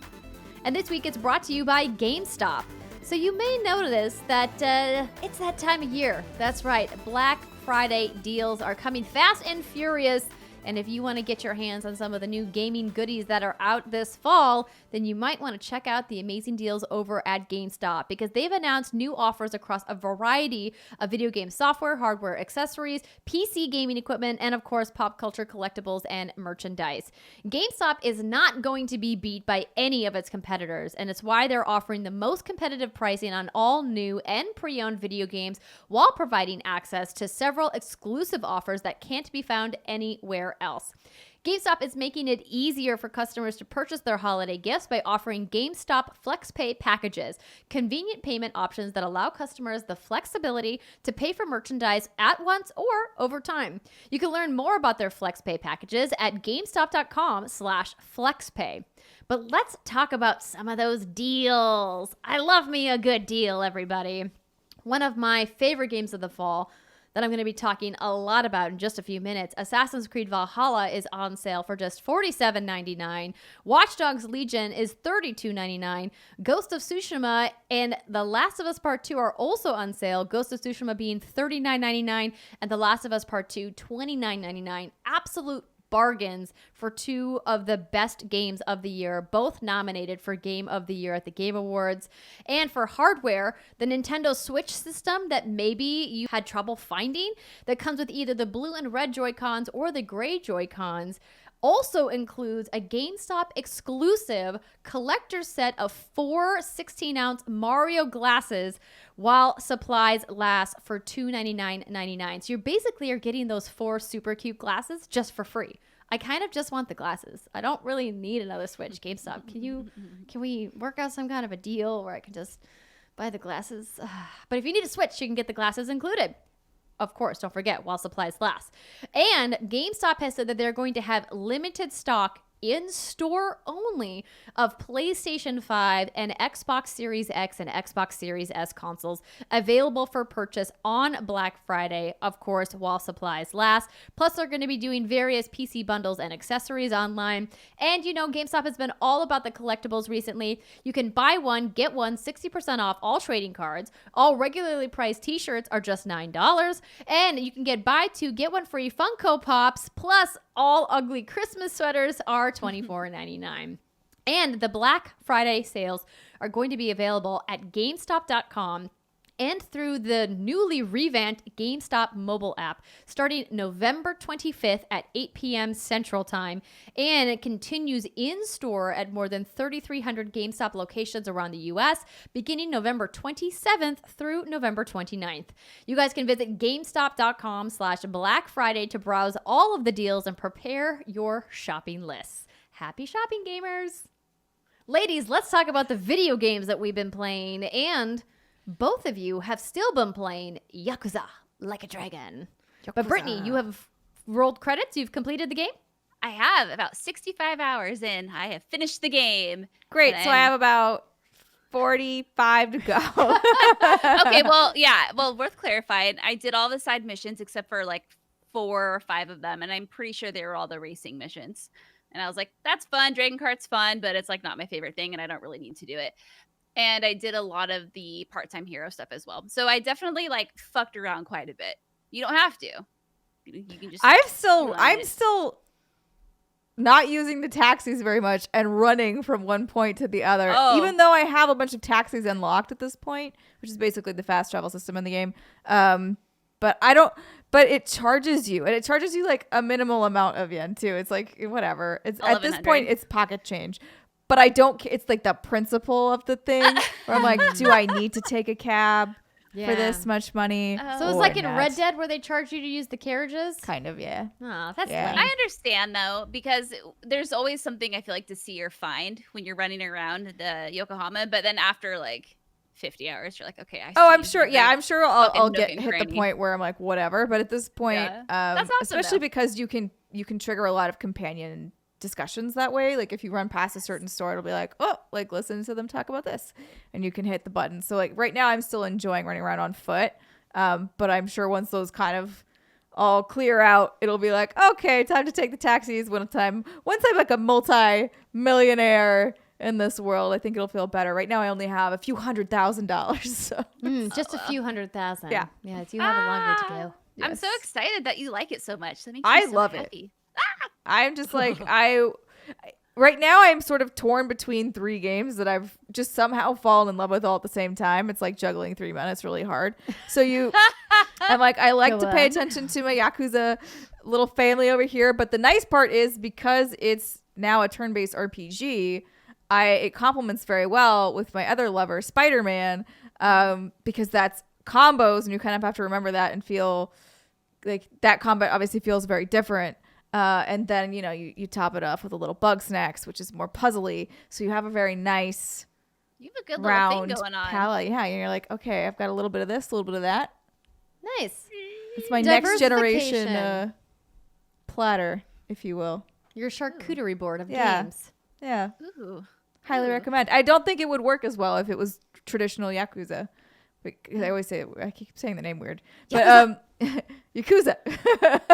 But I feel like if it was that was also an action game, like back what they used to be, it would not work, and I would not be able to complete it. Yay, one of us. So that's awesome. Makes me really happy. And I think if anyone can talk about if Yakuza can be it's like a drag, it's a good jumping off point for someone who's never played the series before, like clearly. Yeah. I mean, Steimer is like somebody asked me that on Twitter because I just point out like I'm just been so happy with games lately, at least the ones that I've been playing. It's brought the feel good, which is nice. And somebody asked me like if I've never played one, can I play this? And I'm like, yes, absolutely. I've only played a few hours of one of the other ones that I don't even remember which one it is. it was Judgment. And no, then I don't Yakuza think I did Zero. play. I think it was the other one. I think you played Zero. a little bit of Judgment because I remember I was playing. I think I started Judgment, got confused because I was looking for Zero. And so it was like whatever weird. I was like, what's happening to this? I don't know what's going on. So like I really don't have very much experience with that franchise at all. And jumping into like a dragon, I will say again, like I mentioned on the show last week, was a bit of a rough start, but once I got through the like hour and a half of cutscenes, Oh my god. and the weird difficulty spike where I realized, oh, you shouldn't be wandering around everywhere. People will kill you. Then I was like, okay. And then I just sat back and relaxed and have really been digging it ever since. Yeah, that's one of the, again, like issues I was talking about earlier is that it's their first RPG. So like I'm giving them a little bit of leeway. But yeah, like there's definitely those weird difficulty spikes. And like I said, I'm definitely someone who just kind of does everything but the main mission when I first play these games because I love just finding all the secrets. So I never had any issues until I came across some characters in the game. And then I just got my fucking ass handed to me out of nowhere. So like I feel like, you experience that in a lot of games sometimes. Like, oh man, like you weren't expecting that difficulty spike because the people you were literally just fighting to get to the boss were very easy. And then you get to the boss and you're like, oh, my ass is kicked. And you're But, like, oh no. Yeah, but overall, man, like I really, really enjoyed it. And I have a question here from Mitch Krasen. Now that Britt has finished Yakuza Like a Dragon, where does it fall on her list of Yakuza rankings? So this is the 9th Yakuza game I've played this year. Wow. Yeah, That when I is so say that much out in loud- 1 year. When I say that out loud, I'm like, holy crap. My early months of 2020 were clearly not too exciting because I played a lot of Yakuza. But it's hard because I did go from 0 to 1 to 2 to 3 to 4 to 5 to 6. And then I even played Dead Souls, which is like a spin-off. And I did that because I love those characters so much. And I was so attached to that OG crew. And Yakuza Like a Dragon is just obviously like it feels like a Yakuza game. But it's obviously very different because the characters are brand new. And while, there are some tie-ins to the older games, for the most part, like 99.9% of the focus is on the new stuff, right? And so it's hard for me to even think about ranking this among those games because I feel like different. Yeah, because it's different. And I just feel like to rank this like higher than any of the other Yakuza games would mean that I liked these characters more than those characters in some sense. So I'm on the struggle bus right now, Mitch. So I need a process because I literally just finished it yesterday. So I'm still sitting on it. But yeah, I feel like it is an offshoot, right? Like it is part of the same brand, but it's the same canon. It's the same universe. The same all the events that happen in Yakuza 0 through 6 happened before Yakuza Like a Dragon. Right. And this is going to be, I think, the future of the series. RGG has said that they plan on continuing to explore the turn-based mechanics, or maybe they'll do a hybrid of the older games and this game, but they definitely want to continue Ichiban's story. So something tells me this is going to be like the passing of the torch from main protagonist Kiryu to Ichiban, which I think is fine. I think Ichiban's a fine protagonist. I think he's super charismatic, super cute and fun, a little naive, but I mean, yeah. I mean, he's talking about Dragon Quest, and he's like, "This is like a Dragon Quest game," and you're like, "Honey, no, these are real people that can hurt you." Yeah. But he's like, "No, we're just like an RPG party." We're like, God, I just love the charm of this game so much, and I find it really interesting the way that they are able to go really wacky with it and have some really ludicrous things in this game, but then also, I think you mentioned this in your first discussions about Yakuza, like managed to walk a lot of really fine lines and tell a lot of very poignant stories with some very sensitive subjects, like sex workers, like the homeless population. Like they really do. They don't shy away from issues in society that a lot of people do.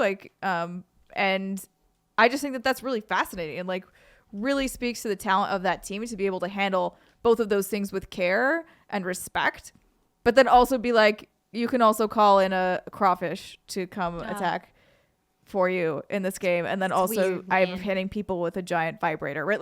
Oh, yes. And it works. And like, you don't feel like it's out of place somehow, despite this, which I think is just a testament to the work that they did. I still can't wrap my head around how they make all of that work, but they do. And they have. I don't get it, but I don't get it either. It makes no sense. That localization team are just like the unsung heroes. I mean, people do sing their praises, but they do such a phenomenal job because obviously there's so much different. Japanese and Japan culture, like it's so different than what American and English and whatnot. And so to try to translate from that to like what we play with the subtitles, it's so difficult, and they do such a phenomenal job at making jokes up and conveying like the point that they were trying to make that doesn't really exactly translate well into English. And they're just such a talented team, and they do such good work. Are you playing in Japanese, Steimer, or are you playing in English? I started off with the Japanese VO. I switched. I'm playing in English VO now. I switched because honestly, this is gonna sound bad probably, but like the tone of the Japanese VO was stressing me out because they tend to like escalate their sentences a lot to feel as if they're yelling. And I was just like, I just can't listen to this right now. Like, I don't know. Like, I have enough stress in my life. So I just went back. So I was like, so let me try. But I do normally listen, like for Ghost of Tsushima, I listened to the Japanese VO and it was fine. So I went, I don't know, it's so stupid. But I was like, I'll try it out. I was like, I'll try out the English. And if I don't like it, or if I don't feel like it's doing it justice, I'll switch back. And I tried it out and I've kept it on ever since because I do think that those voice actors are doing a good job. They did a great job with the localization, and it's hard too because of all those fan favorite characters that will make an appearance. It's difficult. Like, how do you even do justice, right? But the English voice actors did a really great job. And it's funny, I tried the English voice acting, and while again, like they did a fantastic job, I'm so used to the Japanese. To me, English felt so kind of like subdued that I'm used to all that yelling and that like, oh my God, we gotta go do the thing, and I'm like, oh, where'd that go? It feels so quiet. So yeah, no, I could definitely see that. But like I said, and I don't know, it was because I haven't played a lot of these games. So I think it's probably one of those things where I was just like, where my mental was at when I was started off the game. I just like, yelling is actually one of my not triggers. That's a the poor choice of words there, but it is a thing that aggravates me the most. I do not like yelling. I do not enjoy it. It causes me a lot of stress. So just don't ever yell at me, please. But so that was kind of one of the things. No yelling at No Steimer. yelling, please. Loud noises make me very distressed. And so for some reason, it was just hitting me in a way that I didn't like, and it was too intense for me. It was becoming too intense. So I needed the more subdued version to really enjoy. And now I've been rocking with the game for 16-ish hours, which is still like scratching the surface in this game, as you mentioned your game clock, but it's one of those games where I just fall into it and I'm able to play it on the weekend for a really long time. Yeah, and it's great. Just take your time with it. You don't need to rush through it. Yeah. Oh, yay. So happy. So happy. Yakuza. Well, I have not been playing Yakuza. No, but I am curious to hear your take on Valhalla, because it sounds like to me maybe your perspective has shifted from when you first started playing it. It has, which I had a hunch that it was going to. So, as you guys know, I love the Assassin's Creed franchise. I have all of my little assassin figurines up on the wall here in the studio and have been a fan. And obviously I've done a couple of preview events for Valhalla and have been looking forward to this. But I'm conflicted about this game in a couple of different ways. Part of me really loves this game and was really excited when I heard the news that it was the fastest selling Assassin's Creed game of all time. And then part of me was also a little torn because of some of the changes that they made and because the tone is a little bit darker than what I'm really looking for right now in my gaming experiences, which I think has been a testament to, not a testament, but really kind of a lens to look at all of 2020 through is I feel like my gaming appetite this year has been different than it would be any other year because I just am not mentally in a place where I want really deep, heavy games with dark themes. I just don't want that. And I struggled through The Last of Us Part 2, but I made it through because that game is obviously a phenomenal game on a lot of levels. And the design in that game is just it's brilliant in a lot of ways. But it was rough chuckles with that narrative. It was really intense. Same with Doom Eternal. We talked about this earlier and how we didn't really spend a lot of time with that game because it was just a lot back in April, you know? Yeah, we were going through some shit collectively as a people. Still turns out going through the shit. Still going through the same thing, but now it's more of everyday life, whereas that was a very new adjustment we were all making. Yes. We've had to develop some coping skills by this point of the year. But so Assassin's Creed Valhalla is doing some really interesting things. Obviously, they've taken a much more RPG approach over the last couple of games. And I think them going to an off development year cycle has really helped them kind of fine tune the game and really have it find an identity. And I think it's going in the right direction. One of the things that the team wanted to do for Valhalla is bring back some of those early mechanics from the Assassin's Creed franchise, which really involved a lot of stealth.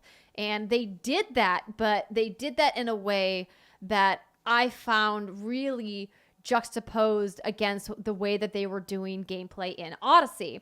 So Odyssey felt like a fantasy free-for-all. Yeah, that's why I really liked it. Same. That's why a lot of people liked it, because it leaned all the way into the video game fantasy mechanics of... And Greek mythology. It was just let's go there. Exactly. Flip the lever. You had all this fun, shiny armor. You fought mythological beasts. You could upgrade your skill tree to have 0 fall damage, so you could fall from pretty much any height with a couple of Oh my God, I exceptions. always need that. I fall off things all the time. And it was just so much easier if you're getting around where you could just jump off mountainsides and fall and just do a little roll and be fine. You're like, ha! These sandals are magic. Exactly. Praise Zeus. You rode a freaking unicorn, for crying out loud. Yeah, I had the unicorn. So there was a lot of things to love about the fantasy of Assassin's Creed Odyssey. And they did continue some of that, but they clearly grounded it a lot more in the weightiness of the Viking fantasy versus this more Greek mythology inspired fantasy that you had as Cassandra. So what I do like about what they did with Eivor is that it made it feel like Eivor was really more of a singular character that changed gender depending on either your choice or the Animus's choice. And I did think it was an interesting idea that if you let the Animus choose, you would change gender in the game depending on what part of the game you were in, for narrative reasons, which we won't go into because obviously no spoilers. And I think that was a really cool choice. And I also loved how they really just jumped right into the present day part of the lore of Assassin's Creed from the very beginning of the game, because sometimes they really just bury it in there, right down to the companions, like, you know, Bex being like, you're gonna be in the Animus for a while, are you ready to go back? You know, you're like, okay, so I'm clearly gonna not see present day what's happening with, you know, the Templars and the Assassins for quite some time, many hours. And that's not the case here. That there's several key moments where you'll have interaction with the present day, and they're starting to really flesh out the present day narrative in a way that the longtime Assassin's Creed fan in me really loves. And it does make it less approachable for people who are new to the franchise, which is something I think that they're going to have to reckon with. I know they put out a couple of video guides on YouTube, but the vast majority of consumers that are coming to Assassin's Creed Valhalla are not going to know that those exist. And hopefully they won't feel like they're too lost with what's happening in the story. But going back to Eivor as a character, it took me a while to get over this idea that Eivor is just destructive for the sake of being destructive. I, at first, was super excited about Viking Valhalla. Coming from a Norse background myself and having family whose roots are in Scandinavia, I was really drawn to this story. But then when I started doing the preview events and I started doing the raiding and like the pillaging, I was like, ooh, this doesn't feel right. This doesn't feel good. I don't like this. I feel like I'm just taking from people for the sake of taking. And that's not really what the Brotherhood has been about. So it felt off. And that's because I didn't get the context. And now that I'm about 35 plus hours into the game, with still obviously 60 plus to go before I probably see credits, is that I get it now that this was a different era. This was, you know, early BCE, right? And this was a time of human history when you had to take things to survive. And I think that sometimes I let my 2020 sensibilities about human enlightenment and where we are as an empathetic civilization get in the way of me like putting myself in the footsteps of where human beings were at in that point of our history. And so it's been an exercise in letting go of that for me and really just trying to see through the lens of what they were trying to do with Eivor as a character and a narrative. And now that I've kind of like let that go and given into it a little bit, I'm enjoying the narrative a lot more, especially in the sense that I first played the settlement content and I freaking hated it. I was like, I don't want one more freaking thing to manage. There was already too much to do in Assassin's Creed games between Origins and Odyssey. I don't want another like mini game I have to do. But now that I have upgraded my settlement and become more intimate with the people in that settlement, it actually feels like a family in a way that I've never really felt before in an Assassin's Creed game. I feel invested in Gunnar at the blacksmith. I feel invested in, you know, the little kid whose name I'm forgetting who runs like the fishing hut, and the people that are in my settlement that I get to go back to and deliver goods to, versus going to some random blacksmith in whatever village or town I was in Odyssey, wherever I was at in Greece at the time. And I think that that's a really special thing that they developed that I haven't really had in an Assassin's Creed game before. So I really like what they did there. I think when it comes to the open world RPG mechanics, I was very nervous about not trusting the dev team when they said, we have made this a more focused experience, because anyone who's played Assassin's Creed Odyssey knows that that map just threw up icons. It was like there's all these things you have to go collect. Here you go. 50,000 things. And Ubisoft games are notorious for that. And I was really concerned that they were lying to me. But now that I've been through a couple of different areas, it does actually feel focused. And them using the alliance system with the alliance map that Randvi gives you at the settlement absolutely makes the game a more focused experience. And I'm loving that. Where you pledge an alliance or to try to go and make an alliance with one specific region of the map. And the other areas, you can technically, if you want to go over there, you can.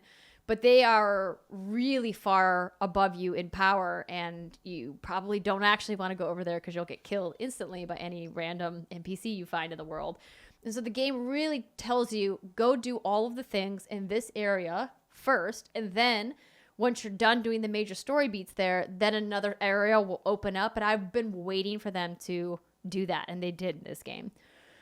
So that's great. I'm excited about that.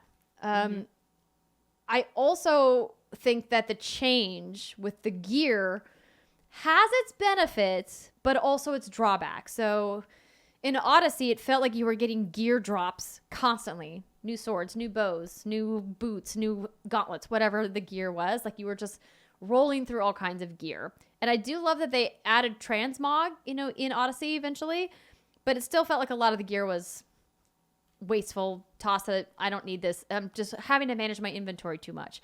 That is gone in Odyssey. You get different kinds of gear. Valhalla?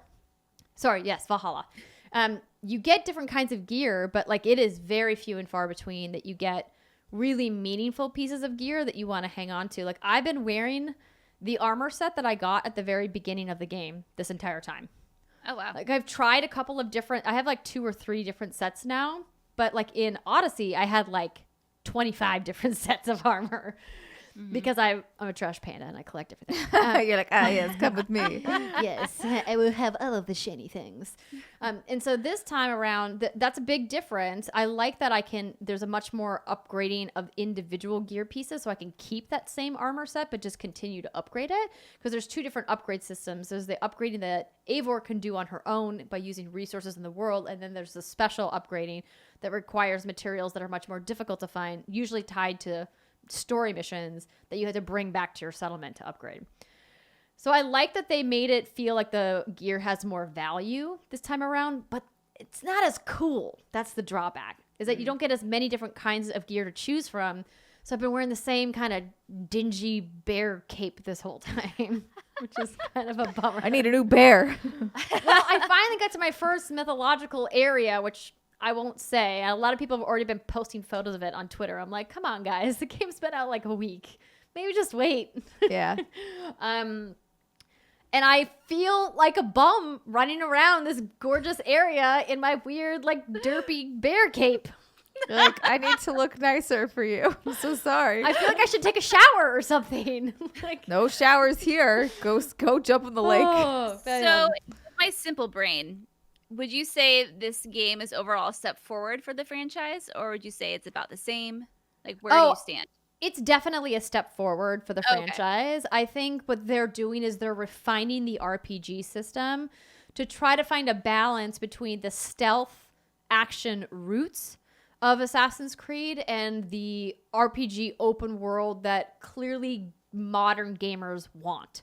And they're getting really close. Now, I think the difficulty sliders aren't really balanced right now. I do like that they got rid of time savers, that those time saver packs that were pretty egregious in Assassin's Creed Odyssey are gone for the most part, which is great. You can still buy packs of materials for like upgrading gear and things like that. Again, this is not a multiplayer game. It's not pay to win. It's just all about how you want to spend your time.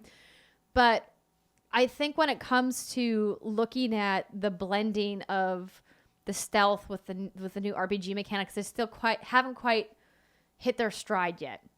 And hopefully they'll get there and they'll fine tune it, because it just feels like I'm playing on normal difficulty, and I moved my exploration slider down to easy because I'm like, I like that you can tell me the place where you need to go is north of this forest and south of this town, and good luck, have fun out there finding it. I'm like, no, I'm good. Just tell me where the icon is on the map and I'll Yeah, like I don't Yep. I don't want to bust out a compass and figure this out. Yeah, exactly. I'm like, Chart my course. I'm literally, it's called Pathfinder difficulty if you want to turn all of that stuff off. I was like, no thanks. That's not for me. I could definitely see that being fun for some people, especially if like Assassin's Creed is the one game you buy a year and you like really want to maximize your time or feel, I don't know, like it's Super not immersed realistic in the regardless. world. It's Like, a I video got game. But you. yeah, like Yeah. more immersed, and yeah, you're like not looking for an icon, but you are looking for a place on a map. That could be cool. Yeah, and the game is gorgeous. It definitely feels like you want to explore because they give you reasons to go, because you can collect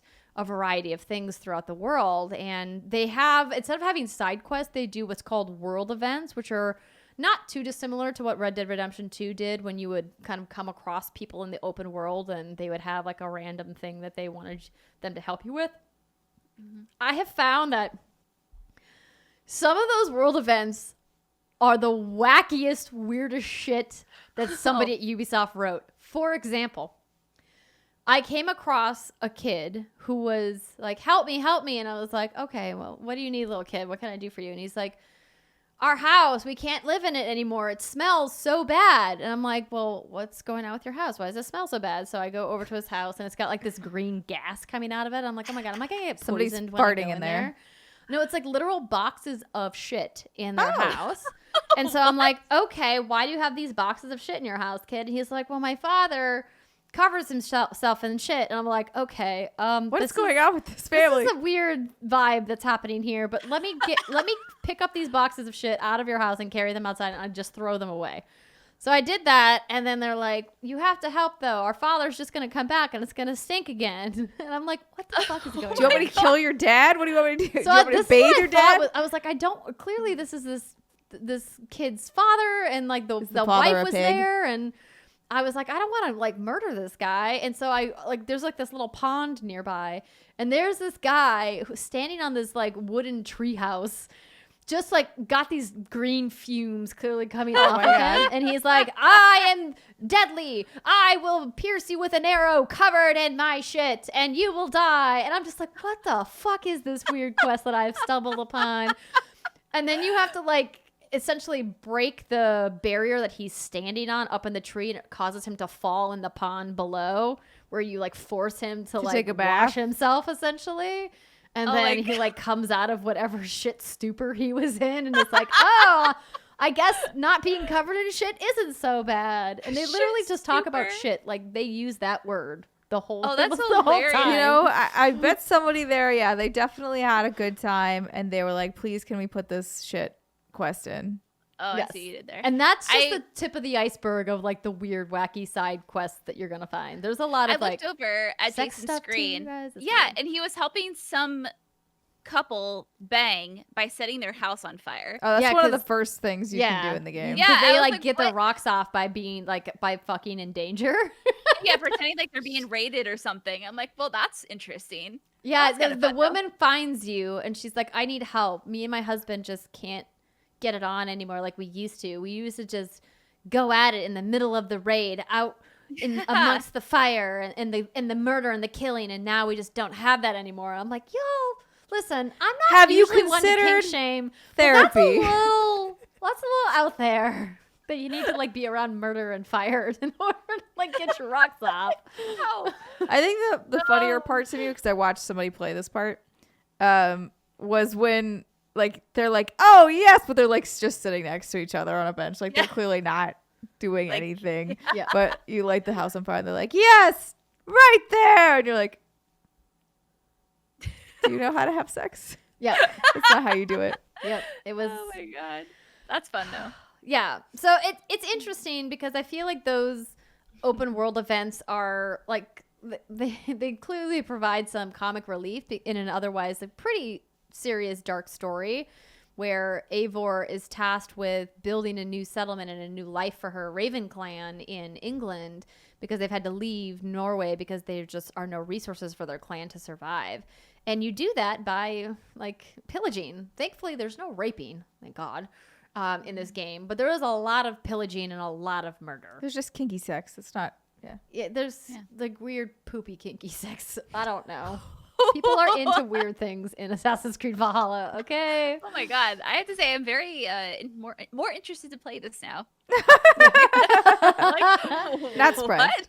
I do like how they made the romances in this game actually feel like romances and not It's not like just like one random banging. things. Okay, that's Like that was fun for a hot minute, Cassandra just banging whoever she wanted, but it also felt really hollow. And here, like they actually make you romance specific characters. You can't just go around banging whoever you want, good which to I know. like because it makes you have the relationships. And I think it plays into what I was talking before about the settlements of how it feels like you have a family and it feels like you're more invested and it's more immersive.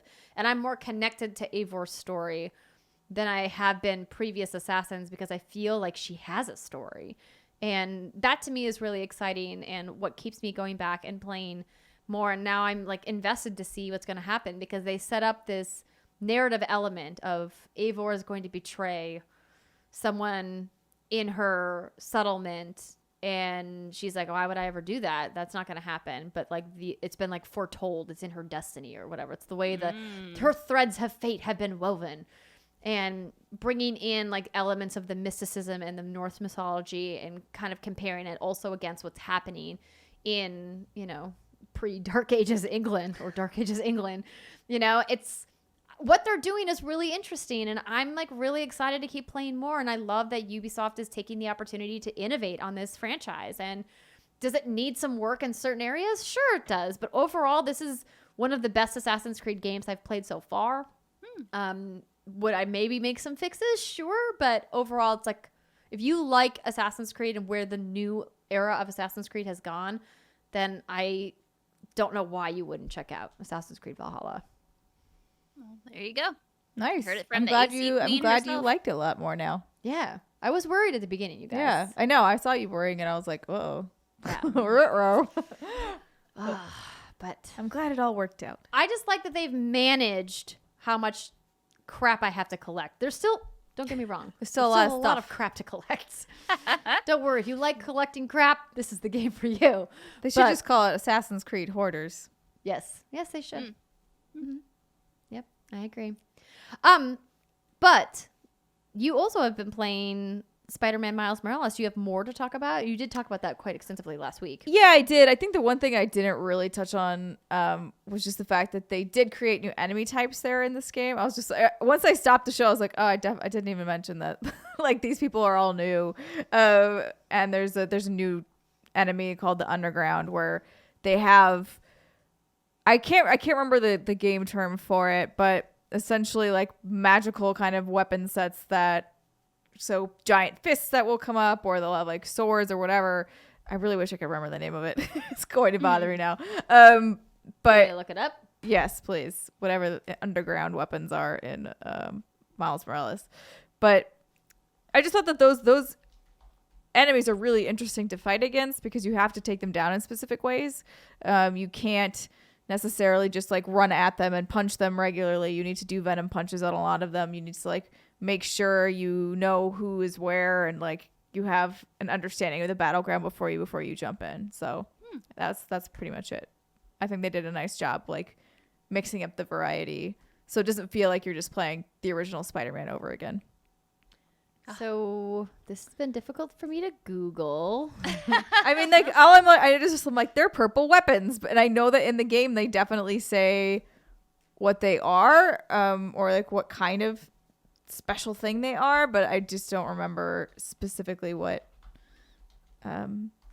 they call it.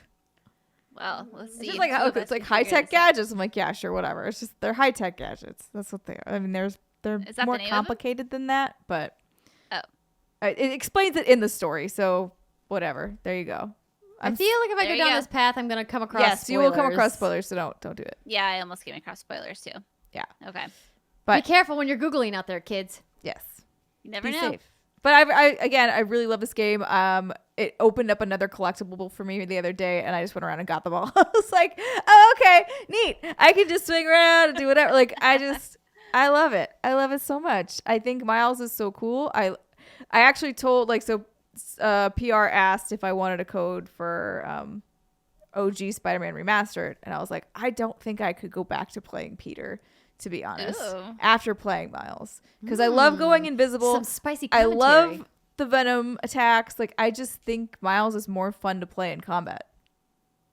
For me, whatever. I think his ability, I haven't played as much of Miles as I have Peter, but I think Miles's abilities are more fun as well. Yeah. So I was like, I think it'd just be, I mean, I love you, Peter Parker, but be grateful that Miles Morales came after you, because if he was the original, ain't nobody would be talking about you. I love it. Okay. Yeah. Nice. So yeah, still Cool. great. I'm hoping to finish it soon, but like I said, I'm juggling that Yakuza and Bugsnax, and then I do want to dive into a little bit of what Brittany has also been playing, which is Black Ops Cold War. Yes. I've been shooting things. Yeah. Yes. Let me get at my notes. Yeah, so I just also want to say every single game we've talked about has been provided by the respective publishers in this segment. So Good thank call. you, Activision. Yes. We have disclaimed that before, but it never hurts to do it again. You just Yes. never know when you're going to get an email from someone being like, listen, we're suing your ass. The FTC is onto you. They're on to us. The FCC even. They have bigger fish to fry. Yeah, so I've been playing Black Ops Cold War. I finished the campaign, and as expected, it took me like 6 hours. And I was playing it on baby mode because, listen, as I've said many times before, first-person shooters and I are not best friends. My accuracy is absolute shit. But on recruit mode, I'm like a god. You're like, I am killing everybody. I love it. So for the most part, it's what you'd expect. Those huge, like, high action Michael Bay-esque cutscenes, and then sprinkled in with some fun little quiet stealth scenes. And, you know, you move along beautiful, well-designed levels, and you shoot things, and there's bad guys. So for the most part, like, if you've played a Call of Duty campaign, you kind of know what you're getting. But there are some key differences that I kind of want to touch on that I thought were kind of interesting. So in this game, you are a secret operative from the 1980s named Belle. That's like your code name. But you do get to choose a lot of things about your character. And I mean, not like a lot. This isn't like a BioWare RPG where you're customizing shit. But you get to choose what Belle's real name is, the skin tone, whether you are male, female, or non-binary, or classified. So there's 4 options there. And you can choose your psychological profile, which will give you buffs. So if you choose, I don't remember what mine were exactly, but all I know is it gave me extra bullet damage. And when I was stationary, I took 25% less damage or something like that. Stuff, you know, that really benefits my play style. Yeah. Give me defense and offense, please. And so what this game also does, and admittedly, I don't remember if any of the other ones have really done this, but this stood out to me, is you have choices in this game where you'll be given an option. Let's say you get to a bad guy, you're interrogating them. You can decide whether you want them to live or you want them to die. And those decisions will impact your ending. And it's not going to like drastically impact the ending, but it'll give you like a different scene, for example. It'll be like, here's an update on this character, and here's what happened, and here were the consequences of these actions, kind of thing. And there are 3 different endings in this game as well. And I've looked at all of them. Don't worry, I'm not going to spoil anything, but they can be vastly different from one another, which is also pretty interesting. And some of that is also based off of the optional missions that you have in this game. So you have like your little base that you'll go to in between most missions, where a lot of the characters who are involved will be, and you can talk to them. Every time you talk to them, they have something different to say. You know, it kind of gives you some backstory. You don't need to talk to them, but you should. And you also have an evidence board. And on the evidence board, you'll have your main missions, and that's where you kind of choose your next mission. But then you also have these fun 2 optional missions that don't, again, have a huge impact on anything, but it will impact the ending of the game.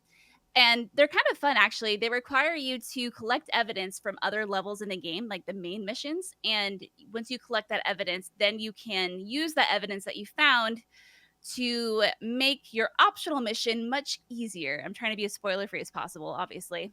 We appreciate that. Yeah. Of course. Yeah, so it's kind of a fun little thing where it's like, oh, I have an optional mission, I'll do this. And they're shorter, but they're definitely kind of fun.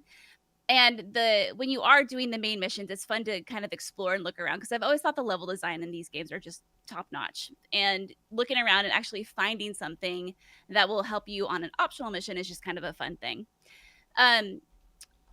But then obviously, not going to spoil anything. Towards the end of the game, it does something really interesting that's just not typical for a Call of Duty game, which I'm really excited for you ladies to find out. And you could definitely have a spoiler cast on this game, is what I'm saying. But other than like those interesting, fun little tweaks to the normal formula, I mean, it's just like it's set in the 80s, so you have this fun 80s soundtrack, and it's just kind of I really love the like undercover missions, you know, where you're like have to be stealthy squirrel. They're not so like action packed, which I think kind of breaks up the formula really nice. But I mean, it is what it is. It's a Call of Duty campaign game. I think these campaigns obviously take themselves way too seriously sometimes, and it's kind of hard not to like chuckle and be like, okay, sure, like go ahead, you're a badass, everything is so dramatic and everything I say has to be so dramatic. But I get it, that's part of the popcorn appeal of it, sure.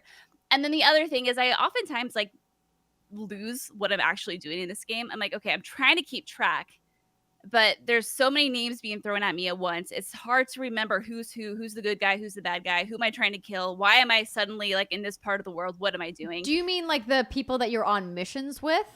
The people you're on missions with, the people that you're seeing in between missions on cutscenes, the names of them, you know, they don't always, this narrative doesn't always explain, I think, personally, well enough, like why you're going to this new location or why you're going to this place.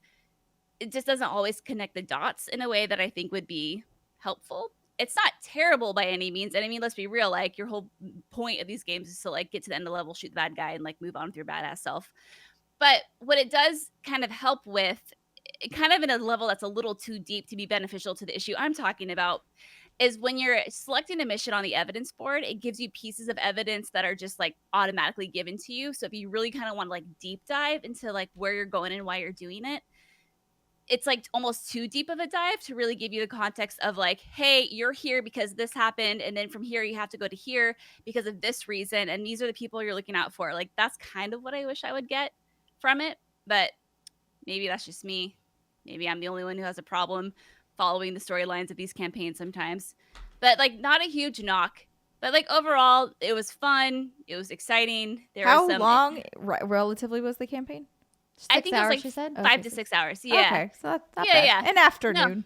Yeah, but like definitely, I definitely recommend it. Like it was a fun, like entertaining, you know, from start to finish, high action romp, and that's all I really want from this game. I don't ever play the multiplayer or anything like that, and I think the choice and consequence is also pretty fun and how they implemented it and how they did some interesting like things toward the end.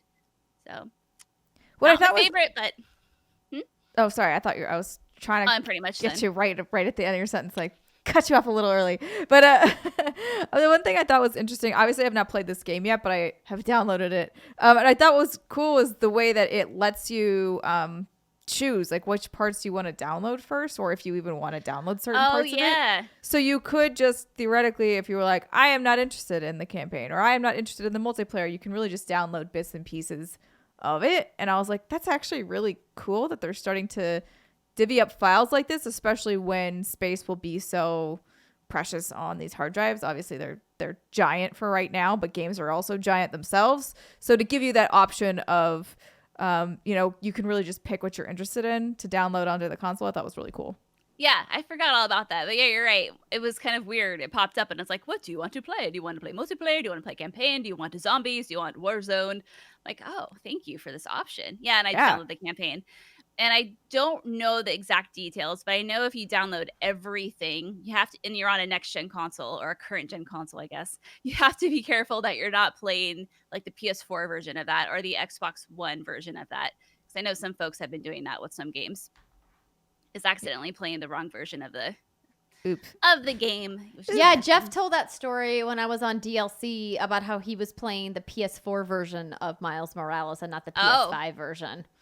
Yikes. Wait, but on the on PS5. Yeah, I know, because like if it can be quite tricksy in the PS Store on PS5 to make sure. Because when I downloaded Bugsnax the first time, it downloaded both the PS5 and the PS4 version, and the icons are identical. But if you hover over one, it had like PS4 in parentheses. Got it. Yeah, maybe I should check because the for Miles, was that the one? So Bugsnax loaded automatically. I did have the two consoles when I was switching my PS5 and my PS4, and I was like, oh, I did not look at the internet before I did this, which was dumb, and I should have, because I would not have done it this way. It worked out fine in the end, everybody. Spoiler alert. But so I did the thing where you have the transfer over Wi-Fi from the PS4 to the PS5. I was like, neat. Won't have to do anything. Cool. So I just did Bugsnax and I did Spider-Man over there. Spider-Man did not port. All my save data did, which was nice.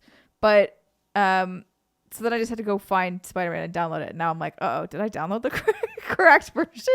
I don't know. I feel like I'm going to need to go check this now. But I also, so it temporarily bricked my PS4 when I did this because it's an issue that they've been having. And it was basically just stuck on the I'm still transferring stuff, even though it had been done transferring and my PS5 was like set up and fine. But the PS4 was like, I don't know what I'm doing with my life. I'm having a crisis. So I had to basically I never successfully did it. I tried multiple times to boot it into safe mode, which is what you're supposed to do. Eventually, it just fixed itself. I turned it off and turned it on a bunch of times, and one of the times it let me log in instead of being stuck on that screen. And I was like, hallelujah!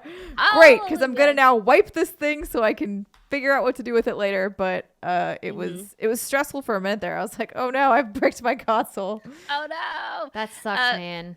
I do want to say too that this was the first PS5 game that I've played, and I used the Pulse 3D headset, and oh my god, it sounded so good.